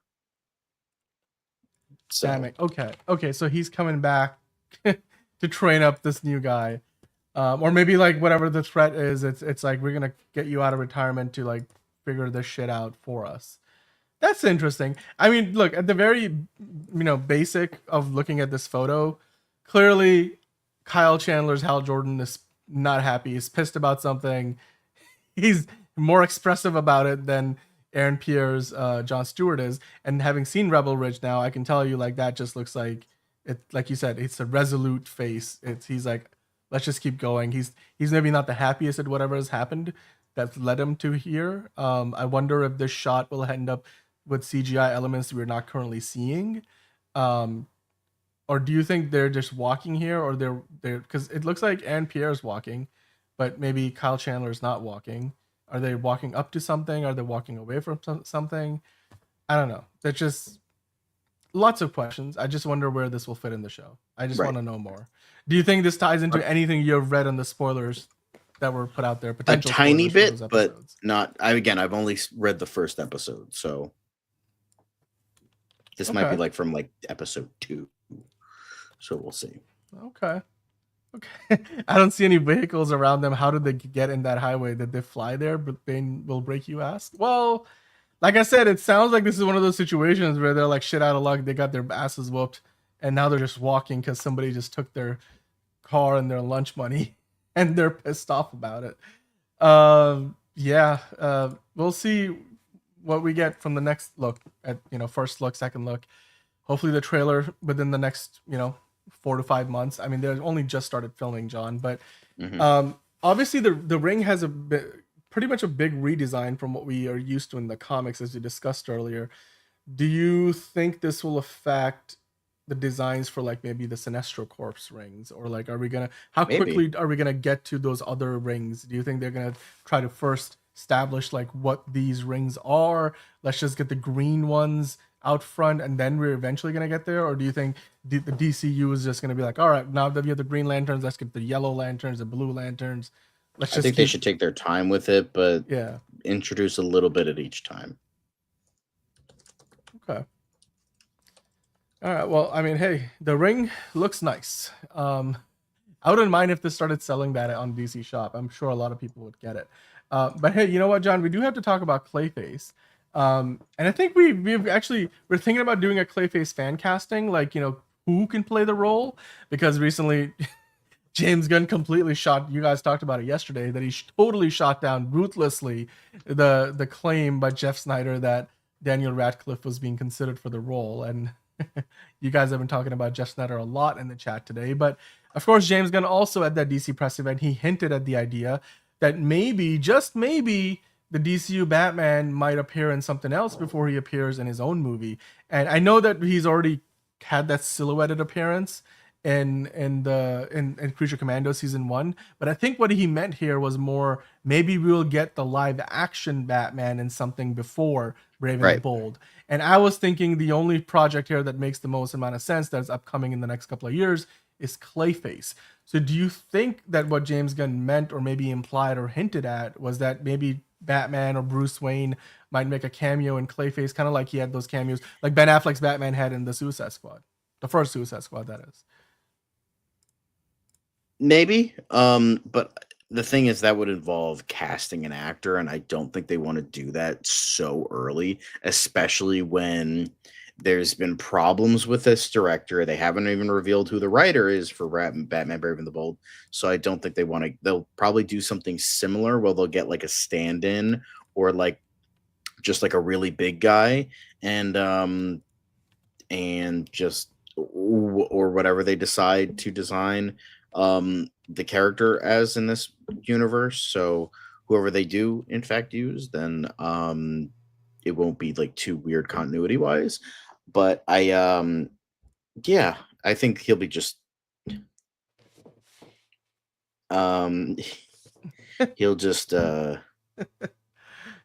shrouded in shadow like it was in Creature Commandos. Yeah, I think it makes the most sense that this would be the next thing that potentially you could see a Batman appearance or cameo in. It would still be interesting to me that you would give him his first, like a new Batman, his first appearance.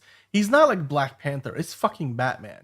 Like, it doesn't make sense to me, like if I was in charge, to introduce the new live action DC Batman as a cameo in another movie.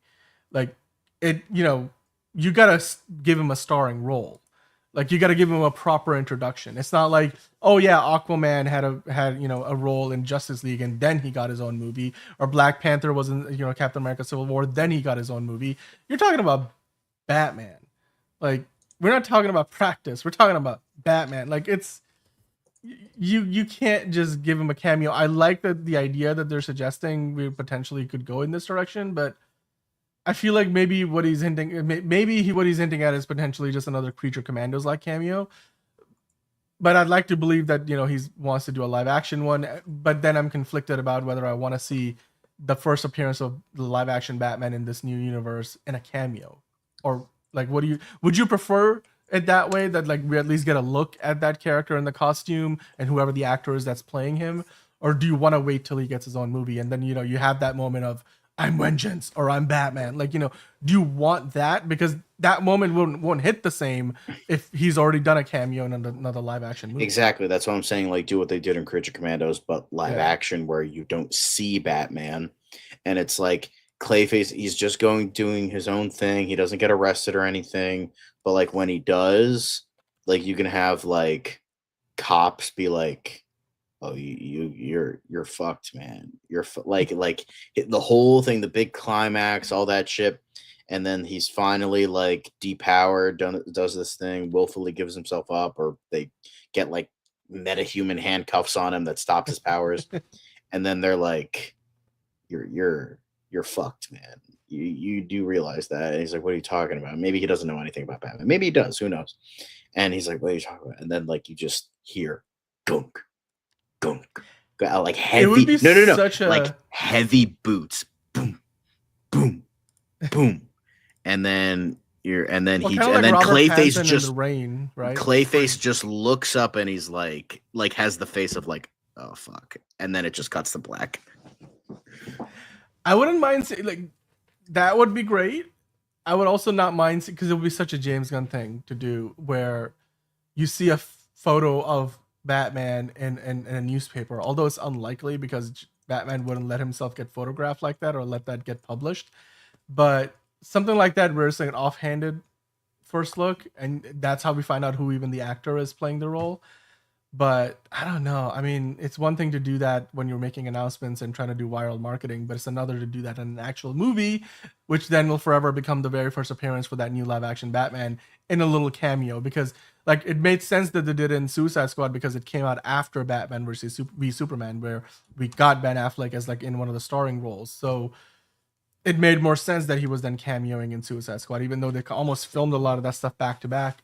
But I don't know. I'm not into the idea. I mean, maybe if they do another silhouetted appearance where he's like doing a cameo, maybe they do more than a cameo with the suit that we're going to get. And then people start speculating, how is that going to look in live action? And maybe we get the voice of the actor. And then you're like, ooh, that's the voice of that. Like that's Jake Gyllenhaal.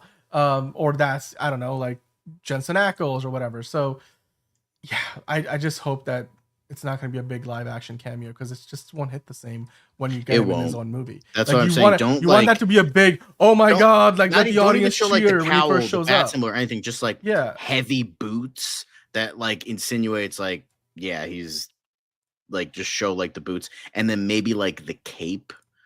But even that's I think too much. Just like you just hear the boots come in, and then you just like kind of like that scene like in the Batman where he's like coming in, the police officers move over, but you don't see him. Yes. Like they move out of the way, but you don't Right. see him, and then Clayface just looks Or even up before at then, who you remember know when is he's Batman. beating up those gang members in the train station where you hear the boots? Batman Shadow. That's- That would be good. Yes. But even then, I mean, so I don't think they want to design the suit just yet. I think they want to leave that to whoever director is going to come in after Andy Muschietti, to specifically design that bat suit. So obviously, we'll just have to see. But I like how you just casually implied that Andy Muschietti is not going to direct that movie. But well, we can only hope. Man can dream, right? Well, yes, we can dream, and we shall continue to dream, much like we dream with Superman, because James Gunn was recently celebrating the 1-year anniversary of production starting on Superman. It's been that long, believe it or not. So he posted this photo on Instagram today, saying 1 year ago today, Longyearbyen, Svalbard, faster than a speeding bullet towards July 11th. 2025. This was the very first location when they started filming the movie. We have seen, of course, the behind the scenes photo of James Gunn and Peter Safran, and their jackets and stuff, and out in the cold and the snow. That's where we got that first look at like the crest really up close. Now we're getting a look at the boots and the suit, and of course we have seen a little bit of what they shot out in Svalbard in the trailer.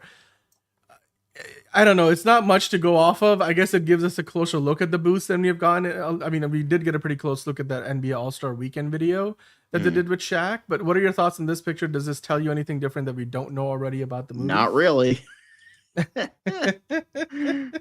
I like the comment. It's like, also those would make a killing on OnlyFans. Just saying. Liz, pay attention. Only boots. Only boots. Only supers. Anyway. Super boots. That will be the name of the account. It's nice. It's fun.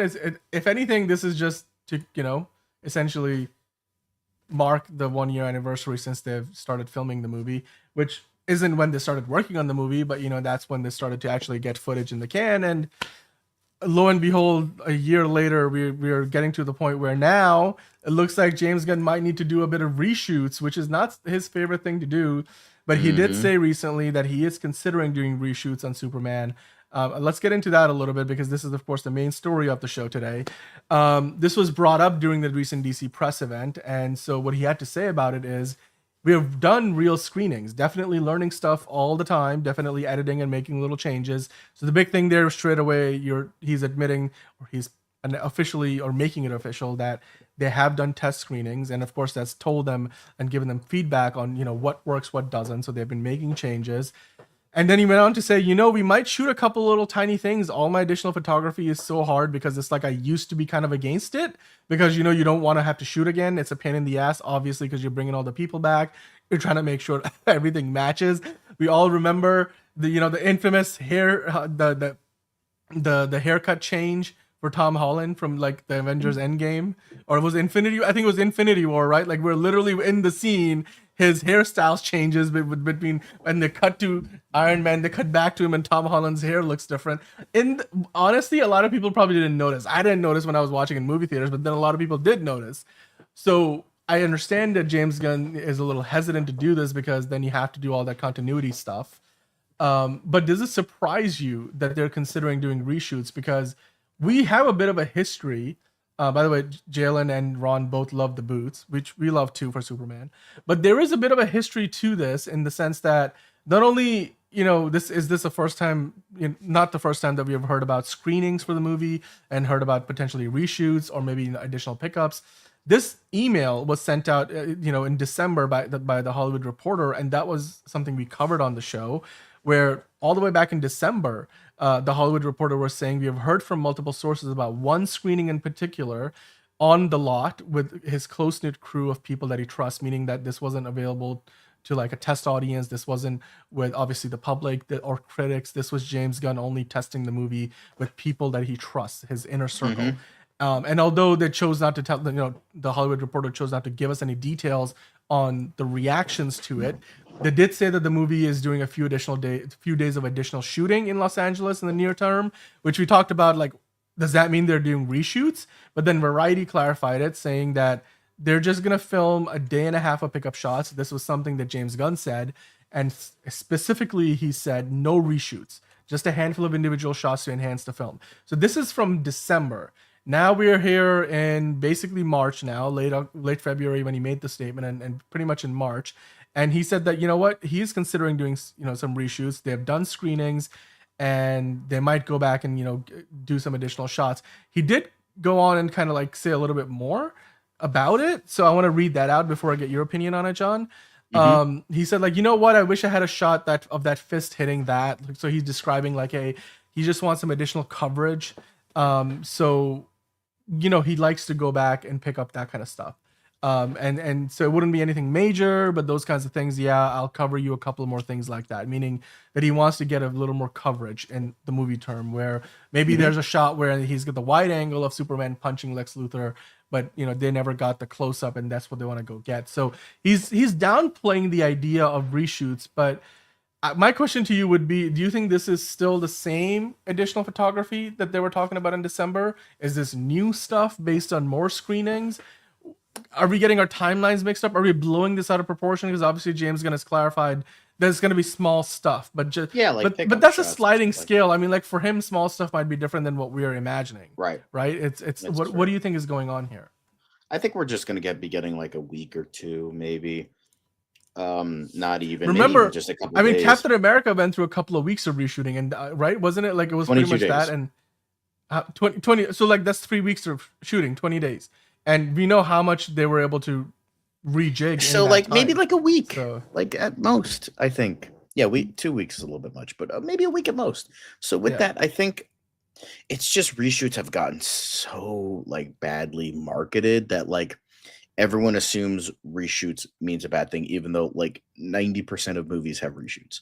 So,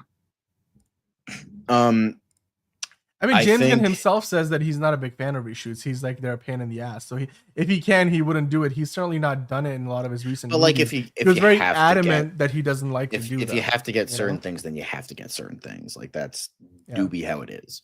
I just think it's I'm not gonna be like quaking in my seat with worry now. I'm just like, okay, reshoots. I don't want to automatically assume reshoots means bad thing. Like if it was the initial like dumbass Jeff Snyder like bullshit rumor Brave New World had 6 months of reshoots, then we would be, you know, little bit trouble. Speaking of I don't think Jeff Snyder, he did say the most recent cut of the movie apparently got great feedback, performing much better internally than like the earlier screenings, which I'm sure was what James Gunn was referring to before, or what the Hollywood Reporter was referring to. But Steven is like, is it just me, or does Jeff Snyder not like James Gunn? Because, I mean, James Gunn has contradicted some of what, you know, Snyder has said in recent times. And I know you guys in the chat have really had a pretty deep conversation on the idea. Do you believe what Jeff Snyder's saying here? I mean, it kind of lines up a little bit with what James Gunn said, that, you know, they've learned a few things. So maybe naturally that you would imagine they've made changes and then gone back and done more screenings with maybe the same set of people, and they've responded better. So maybe they're going in the right direction. How much weight do you put in this report from Jeff Snyder? None, because he sucks. It's just like, yeah, I kind of agree a little bit. Like it seems like Jeff Snyder hates comic book movies and wants to see them fail. Like that's the vibe I get from this dude. Like he hates, like, with the whole like Brave New World shit. Like he hears something from a guy, and then it's like, oh yeah, it's totally true.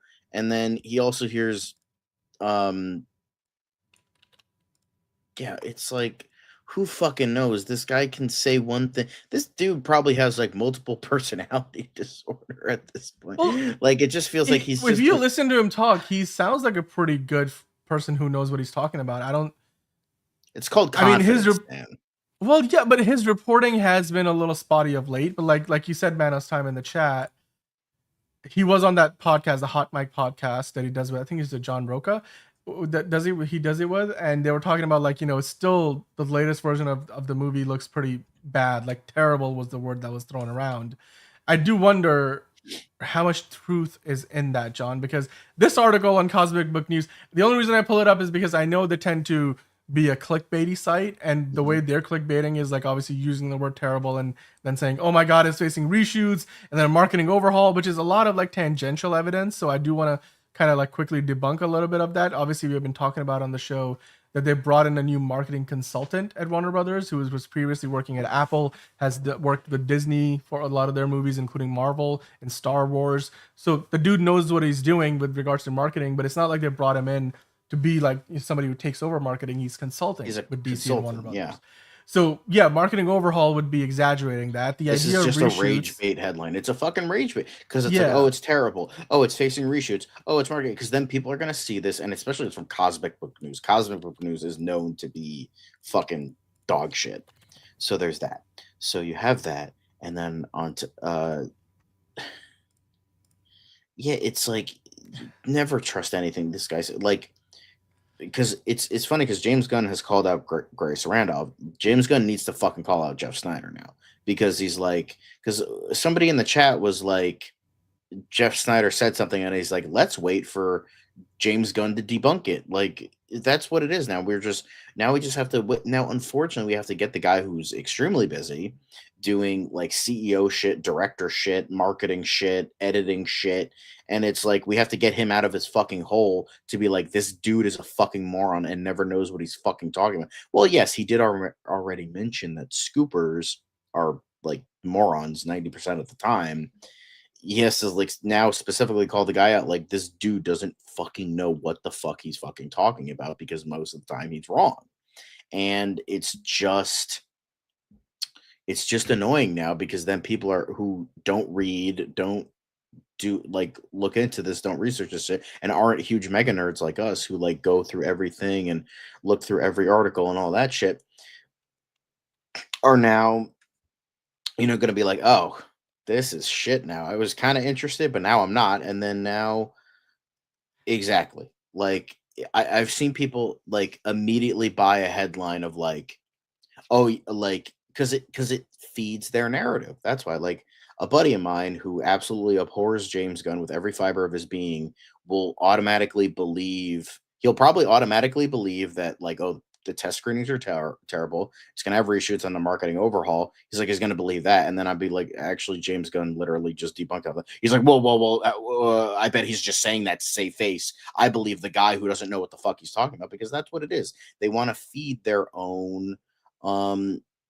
they want to feed their own shit. So it's like, that's what it is. They want to feed their own insecurities about this. They don't want to be excited over anything. They just want to feed their own bullshit and be like, oh yeah, okay, cool. This feeds what I initially was thinking deep down. So that's what I'm going to feed now, instead of listening to the people who actually know what the fuck they're talking about.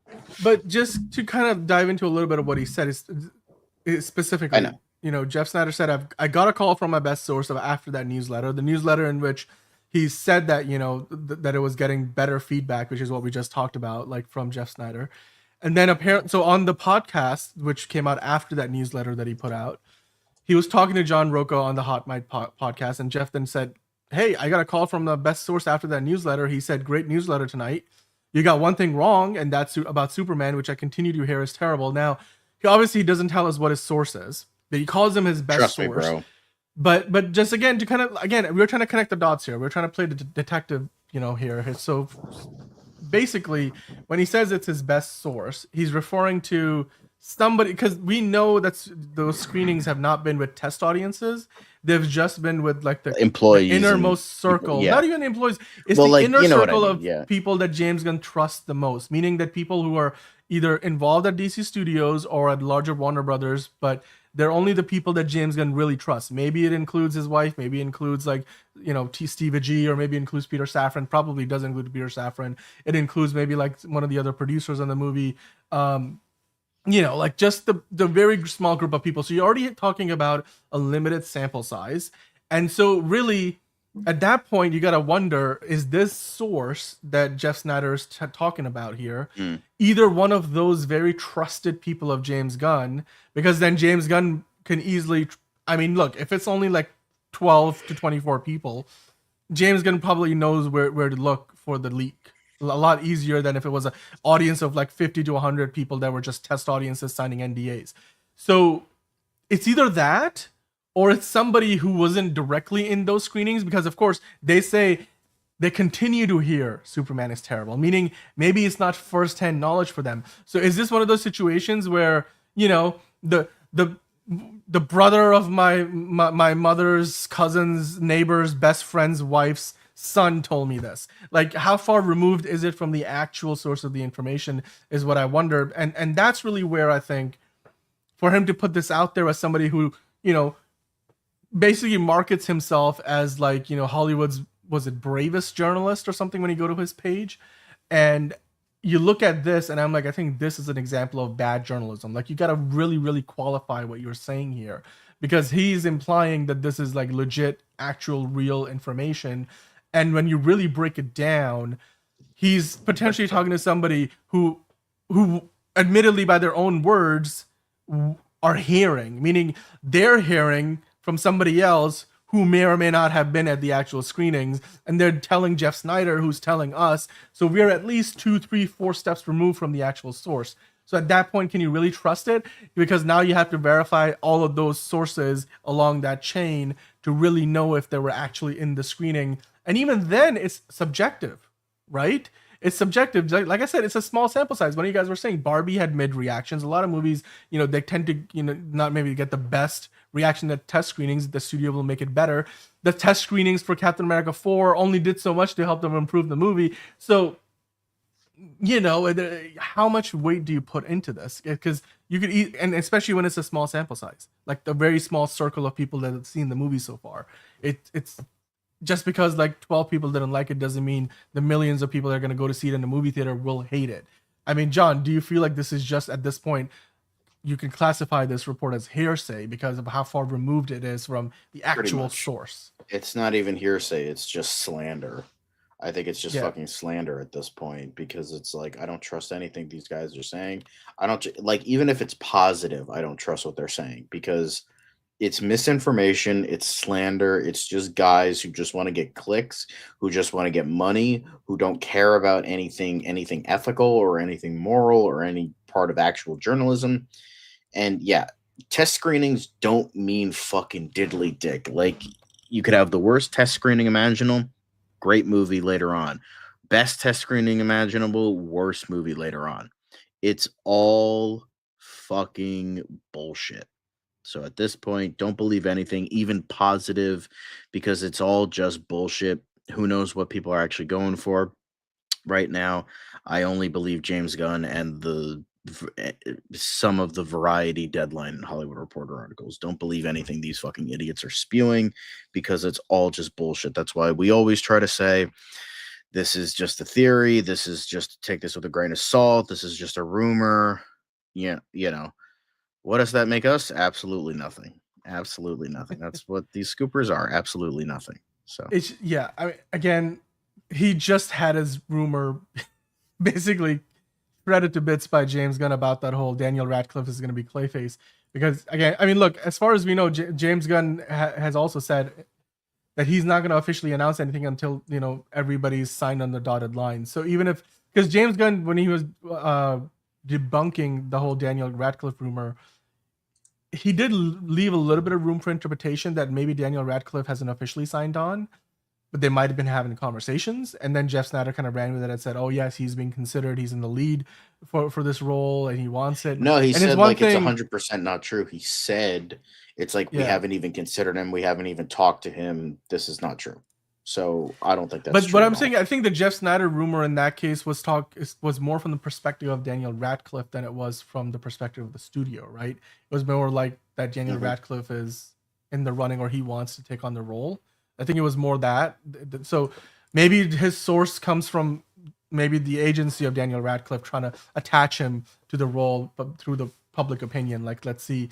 Oh, you know, like, look, when they're pitching to DC Studios, look at the positive response we got from the world when we put this out there.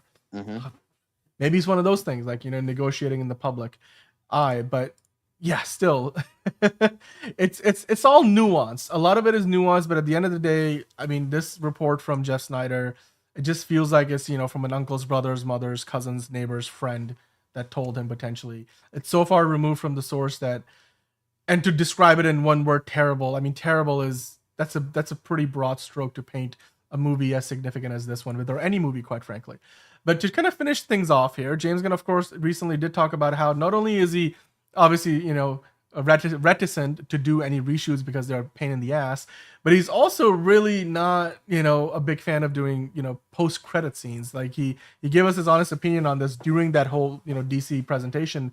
And this is what he said. And this is from Cinema Blend, who were at that presentation, and they posted about it. So this is what James Gunn said regarding his actual opinion on post-credit scenes. In terms of the teases, like those post-credit scenes, they can be a real nightmare. I've done things before where I've put in post-credit scenes, and like writing Guardians 3, I wasn't really sure if Adam Warlock should be in it, but I effing promised people, you know what I mean? So like basically he's saying he kind of painted himself into a corner needing to bring Adam Warlock into the third Guardians movie because he hinted at the idea that was going to happen in the second movie. I think that definitely impeded the movie a little bit because it felt like Adam Warlock, because they had to kind of like add him in there and like, and it like didn't work, and like, oh, they took him out too early and made him into a goofball for no reason. And so I would say the most you should do with a post-credit scene is don't, especially for this brave new DCU, is just make a joke, like just like a quick joke, or maybe a possible generic as fuck tease. Not like, don't be like, wow, I'm great, I'm so glad we stopped Lex Luthor and his shenanigans, that was great, we don't have to deal with that for a while, and then you just see Brainiac's ship. It's like you're gonna write yourself into a fucking corner for a sequel. Don't do that. Just be like maybe Lex Luthor in prison and be like, the red capes are coming. Dude, this is that whole post-credit syndrome that Marvel has been dealing with the entire Phase 4. They promised us Hercules. They promised us Thanos' brother. Whatever his name is. And Eternals. They've half the most post-credit scenes these days in Marvel don't lead to anything. To the point where maybe they're pivoting away from them now because like the post-credit scene for Captain America 4 is practically a waste of time. Like if it didn't exist, nobody would miss it. If you didn't stick around to see it, you don't care. It's kind of going a little bit back to what Marvel used to do, where they're like, okay, we want to get the audience going wild. Like, have you heard of, I want to talk to you about the Avengers Initiative, or like when Tony Stark walks into the bar at the end of Incredible Hulk. Like those are things where they add value to your viewing experience, but they're not must watch, and they don't paint you into a corner, because in those early days, what they were pitching with those post-credit scenes were actual things that were happening. Whereas James Gunn is saying, I just don't want to paint myself into a corner introducing a character that I then have to deliver on if I decide to change my mind on what the story for the next movie is going to be. And we all know there was a big gap between Guardians 2 and 3 because James Gunn was fired and then rehired by Disney, and in the meantime he made a whole movie for DC and blah blah blah blah blah. So obviously, maybe his thinking on the story changed, obviously, and then the Guardians had gone through 2 Avengers movies and the blip, like you said, and all of that. So it just, I hope that what this is pointing to is James Gunn's philosophy with DC Studios and the DCU, and not doing post-credit scenes where you're hyping fans up for something and not delivering on it, or then feeling forced to then deliver on a promise that you made, and then letting that drive your storytelling rather than just good storytelling for the sake of good storytelling. That's what we want from DC Studios. That's what we crave from every movie and TV show in the world of DC. So we hope that that's the way they go, right? And it looks like James Gunn is in the right headspace with that. So I appreciate it. No reshoots, or trying to stay away from reshoots as much as possible because they add expense. And yes, they're a normal part of a lot of movie production these days, but you can save a lot of money, and you can save a lot of time by not doing them. I like that James Gunn has the mindset where he doesn't like to do them if he can avoid it.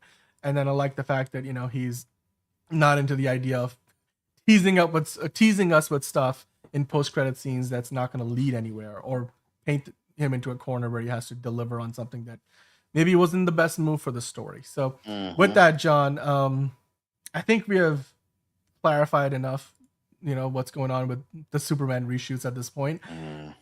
Do you have anything else to add to that? Any other comments, thoughts, and concerns, Jeff Snyder rants or otherwise? Fuck you, Jeff fucking Snyder. The only Snyder worse than Zack. Congratulations. They don't even spell it the same way. They don't. It's, as I was saying to Liz the other day, it's like It's like the Predator handshake where it's like Zach, Jeff, Snyder's trying to ruin comic book movies. True. Yeah. Well. Look, I like Zack Snyder's movies, but I don't know. That's maybe I know I'm probably in the minority on those, but nonetheless, we have a few Q&A things we got to get through. So we have a couple of your comments that John. That's definitely going to be a rant. So we'll get into that soon enough. Well, John, you picked out a bunch of these comments. I don't know if we can. How many are there? There's like 3 in there. There's 3, but split into 4 split into. How about we?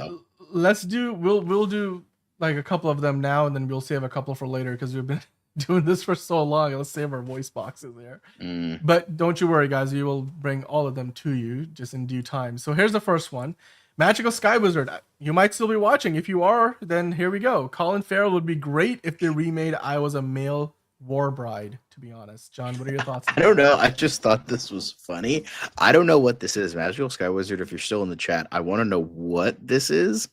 But I don't know. I just thought this was funny, but it was kind of, appreciating. It's kind of just leading me to like appreciating Colin Farrell as Penguin kind of stuff. But great actor. I'm glad he's getting a lot of stuff for the Penguin and whatever the fuck that is. I think that would be. I'm sure it would be great. Whatever that movie is, I'm sure it would be great. But yeah, go Colin Farrell. We love you, man. Yeah, great comment. And Magical Sky Wizard, thanks for leaving us that comment. And he was in the chat earlier. Like, maybe he's gonna come back and watch the rest of the show, or if he's there, well, now we're bringing the comments back into the show. Apparently, it was a Cary Grant movie from 1949. Okay. All right. I don't mind seeing that remade. It's been long enough. And most people don't know what the movie is, so that's certainly been long enough. But Kyle is a regular viewer. He's not often in the live chat, but he does watch all the shows. So Kyle recently left us a comment about Brendan Sklenar, who's of course been viciously campaigning for Batman recently. So Brendan Sklenar, according to Kyle, would be way better than Alan. I'm sure you meant to say Alan Richardson, not Richardson. That dude can't move that good and too big to be near Superman. You mean to say Alan Richardson's gonna make David Cornswell's Superman look like tiny, a bitch, like a twig? I don't know. What do you think, John? Do you think Brendan Sklenar I kind of like? The thing is, I don't know much about Brandon Sklenar. I haven't seen all of his work, I don't think I've even seen any of his work. With maybe like a smaller role here and there, but. And it's not Richardson, but it's Richson. But I wanted to include the original comment. But yeah, he can't he is definitely he's so big now. It's just awkward to move. So I don't know if that would be great. But I mean, this guy's big enough. And the thing is, some of the fight scenes in that new Reacher show look like he can move. But I get the point though. He's big. He's too big. I think he's a little too big. I think Sklenar's a good size. His vibe is good. He's also got the height, 6'2" was it or something? He's got the look. He can. I mean, because Superman, he's David Cornswell is Western 6'4", guy. He's a fucking cowboy. That kind of works, right? Yeah. So he's got. I feel like he could do it. He's practically Indiana Jones in this shot. That's perfect. But yeah. I think Brandon Sklenar could be a good Bruce Wayne / Batman. Maybe not my favorite choice, maybe not the best choice, but anybody over Alan Richardson. Have Alan Richardson fucking beat Sergeant Rock. God damn it. Stick with that. That would be so much better. So that's all I got to say about that. Yeah. I mean, look, I think he's a good pick. I think as an actor, he's probably a better pick than Alan Richardson at this point. I don't think Alan Richardson would be the worst pick for the character. But when you're casting for the new movie, it's going to depend on what they want from that particular actor in the role. And we don't know what the script looks like because they're still working on it. And I think the decision obviously will come down to whoever embodies everything they want from that particular script and what it demands of Batman. But in general, if they want a bulkier, big Batman that can legit kick your ass. I mean, if you're going the Ben Affleck route where the guy had to... Dude, do you remember the dude was wearing the suits and it was like almost like the suit was on a hanger, like because the dude's like arms were like this big, he couldn't put his arms down the side. Like I still remember Ben Affleck got so jacked up for that role. You know, Alan Richardson's already there, so you if you want to go in that direction, it would work.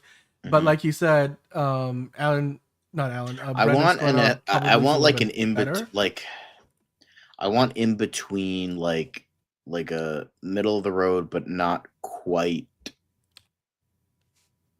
Ben Affleck level, because like Right. I think Ben Affleck worked for that Batman, but I just think it's just too big at this point. I would like to see like I want to see someone bigger than fucking Christian Bale, because that dude was fucking tiny. So I want to see someone bigger than Michael Keaton, again, tiny. So I want to see like yeah, I think a good like someone bigger than Robert Pattinson, like just somewhere in between like Robert Pattinson and Ben Affleck, like a big dude but not too big. I hear you. I think that's a good way to go. I also think that Brendan Sklenar is a better actor right now Yes. than Alan Richardson is, and that's not a knock on Alan Richardson. I think he's really improved as an actor. Physical profile as being one thing. I'm sure Alan Richardson would drop 50 pounds if he needed to take on the role because he's too big. So I don't think that's gonna stop him. I mean, Man of Time saying why not Jake Gyllenhaal? I mean, that's also a good option. I would prefer Jake Gyllenhaal. That's Yeah. who my preference would be. Yeah. I think he would be perfect. I mean, maybe we should do a fan casting ranking at some point where we say, all right, these are the names that are out there. Here's where we think they will fit and these are the reasons why. That might be something we should do. And then we can have Jake's Gyllenhaal, Brendan Sklenar, Alan Ritson, Jensen Ackles, whoever else has been named or fans want to see. Let's rank them. Let's rank them and see who's the best. I think that would be a great way to sort of like add a bit more color to that conversation, because you've obviously mentioned these names and like 10 other names people bring up all the time. And you know what, Ron? That's a good idea. Why not a fan casting for a Batman and Robin pairing? Have you done that already? Did you not do that? It's just Robin is tough because we don't know what age he's gonna be. I think we did a Bat Family casting. We did do kind of like a Bat Family casting, but Yeah. the problem with Robin is the only way you'll get that to work is if you get an unknown actor, because one, you gotta get someone who's of a good age. I think they'll go like early to mid teenhood, like 13 to 15, because I don't think they're going to get someone so young like in the comics and that thing like it's just not believable. It's just not believable. It's not realistic. It's So I also think they're gonna- problematic. It's Yeah. like in a world where we have like child soldiers like fighting wars, like you do not want to imply that this is one of those situations. I mean, they already fucking did it in Titans. 'Cause don't get me. But fucking you know what I started mean. on- You know what I mean though. I Like, know, you can't but do that in but the thing is, the DCU, problem is in a Damian big Wayne budget. is a child soldier. That's the whole thing. He was. But commissioned- then you gotta commit to that. If you're doing that, then that's the story you're telling. I'm just Exactly. saying, like, you don't know what they're gonna do, and the Yeah. problem is, Damian Wayne is half like Middle Eastern or Asian. It depends what this racial goal will be. We don't know if he's going to be Asian. We don't know if he's going to be Middle Eastern. We don't know like where like Nanda Parbat is going to be, or if it's going to be called Nanda Parbat. We don't know the specifics. So you need to find a kid who is going to be half of whatever the fuck the Al Ghuls are. Whatever Talia Al Ghul and Ra's al Ghul, we don't know what that ethnicity is going to be. And the thing is, you can't just get like this fucking white bread Aryan looking motherfucker for Damian Wayne. You have to get someone who is going to match whoever you're going to get for Ra's al Ghul or Talia al Ghul.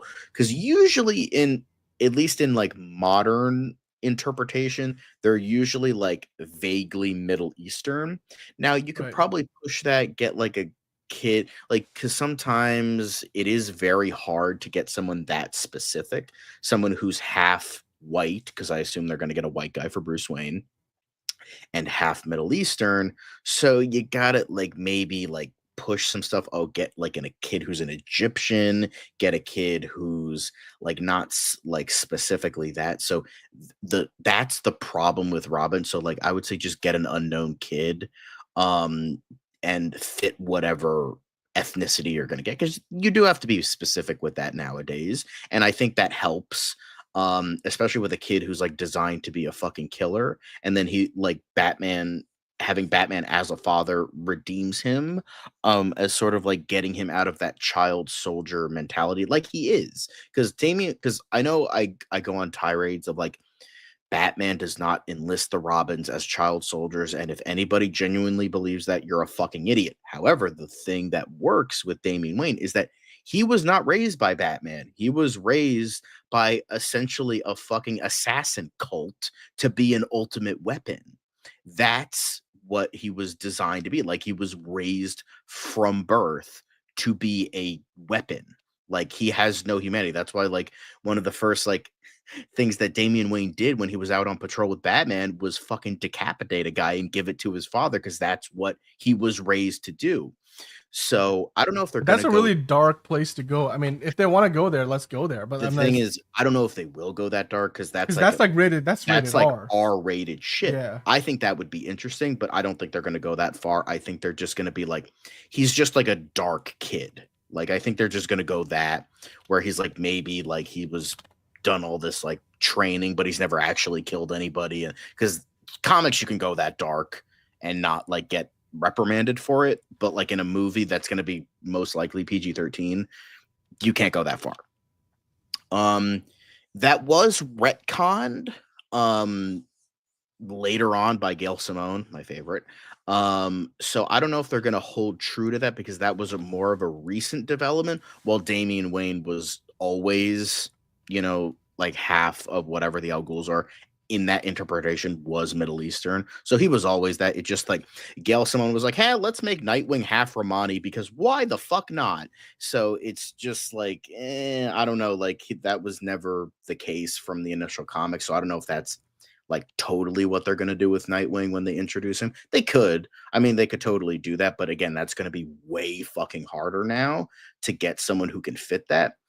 Exactly. I think that personally, I think they should have gone with Tim Drake, because we haven't gotten a proper Tim. Yeah, I don't know why they're bringing in Damian Wayne.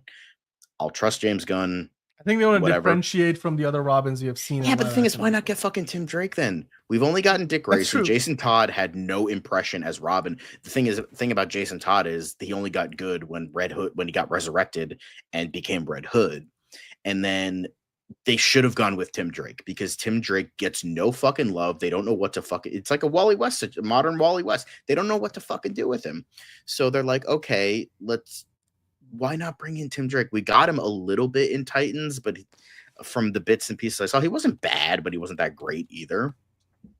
But it's like, I don't know why not bring in Tim Drake, because it's like, okay, if you want to get away from Dick Grayson, who we've already seen with Chris O'Donnell on the big screen, Jason Todd has no impression, so get Tim Drake. I don't know why they're bringing in Damian Wayne. But like Manos Time is saying, I think they have room here. They haven't committed to anything yet. They're still working on the script. They can easily change their mind and be like, you know what, we just couldn't find the right story, so we're going to go in a different direction. And then, like Manos Time is saying, you could potentially tie Dynamic Duo into it and make that DCU canon instead of making it Elseworlds. So you could go in that direction. And like you said, Tim Drake hasn't really gotten as much, time in the spotlight. So why not go in that direction?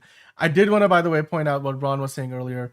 Nanda Parbat Nanda Parbat, the way it's spelled with the D, Nanda Parbat is actually, that's a fictional city in DC Comics, but it's based on a real like mountain in Pakistan actually. So I'm from Pakistan originally. I've actually been there.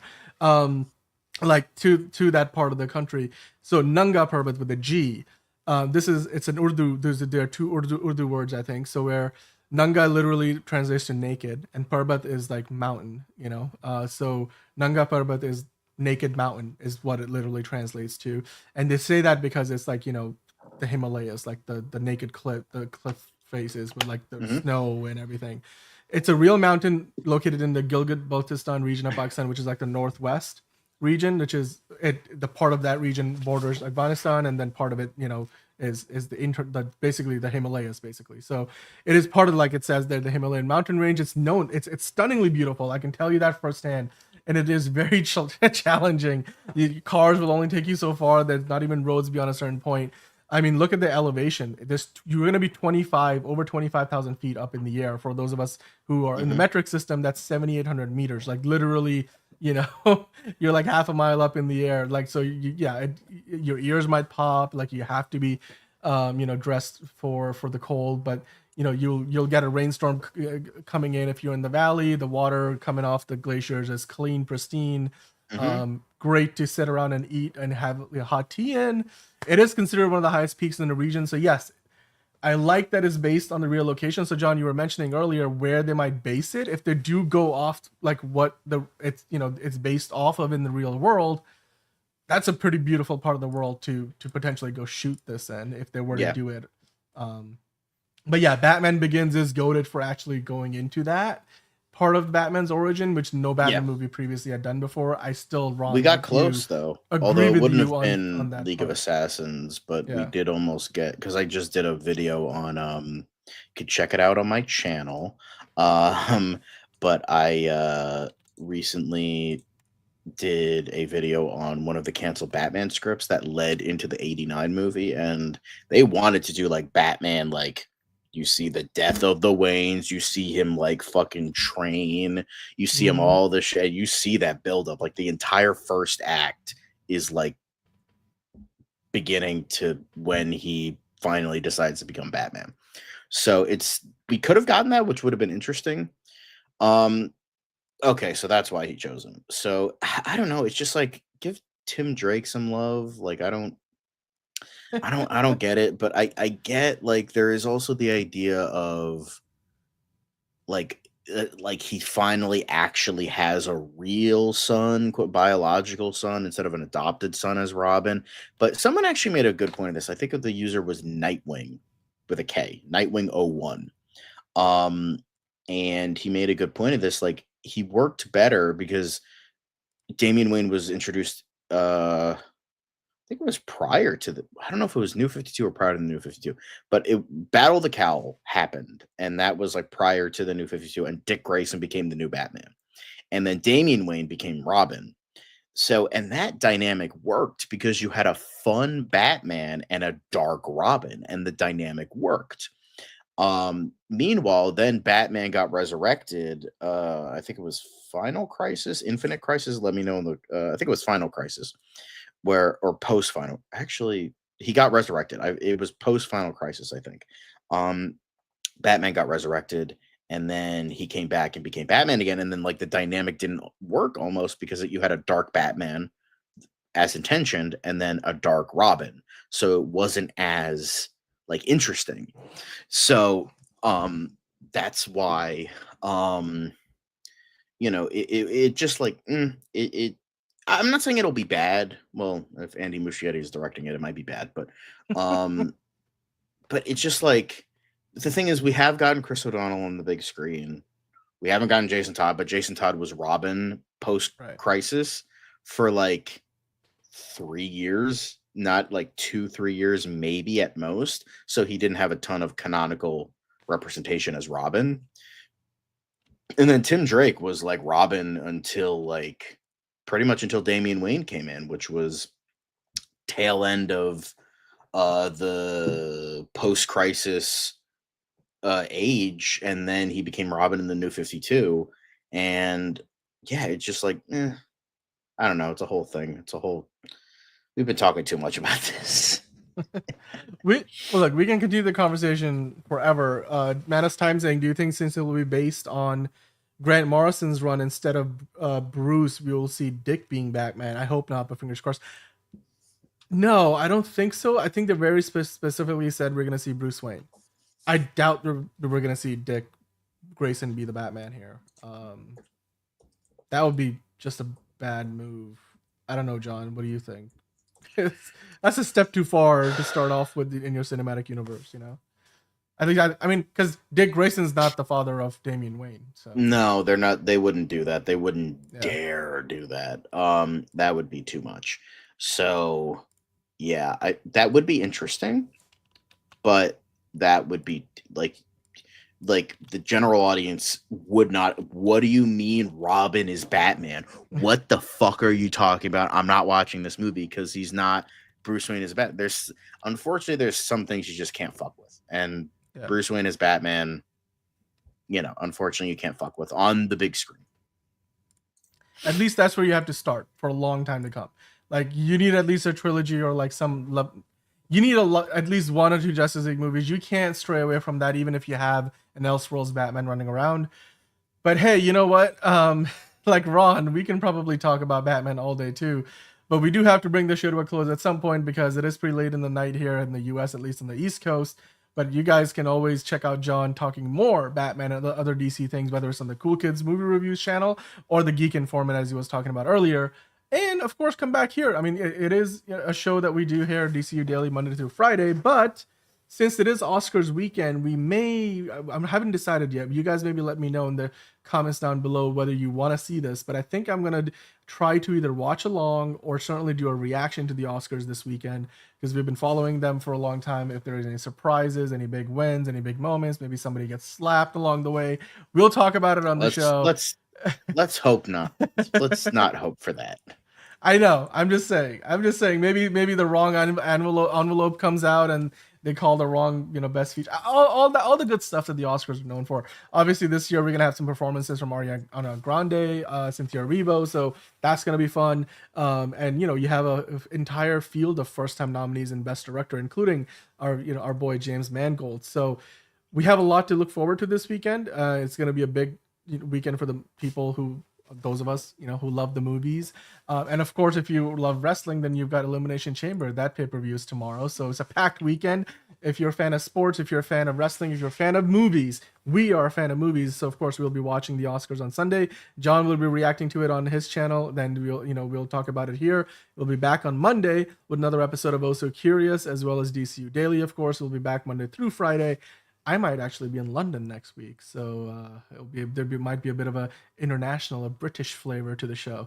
But in the meantime, guys, as always, hit the like button on the way out if you haven't already. If you are new, hit subscribe so you know when we go live with a new show. Of course, we are here 5 days a week, like I said. And while you're at it, hit the notification bell so you get notified when we are going live with a new show, as we often do. And of course, have a brilliant weekend. Watch the Oscars if you do. We'll be here talking about it. Or if you want to just check out another DC movie, maybe Batman Begins. There's so many different things you can check out. DC, Marvel, Daredevil's starting up on Tuesday. Maybe you want to catch up on the first 3 seasons. And of course, like John is saying, hit that like button and the notification bell. We'll see you next time on another episode of DCU Daily. Until then, John, everybody in the chat, thanks for joining us. Have a great weekend. We'll see you Monday. Bat nipples.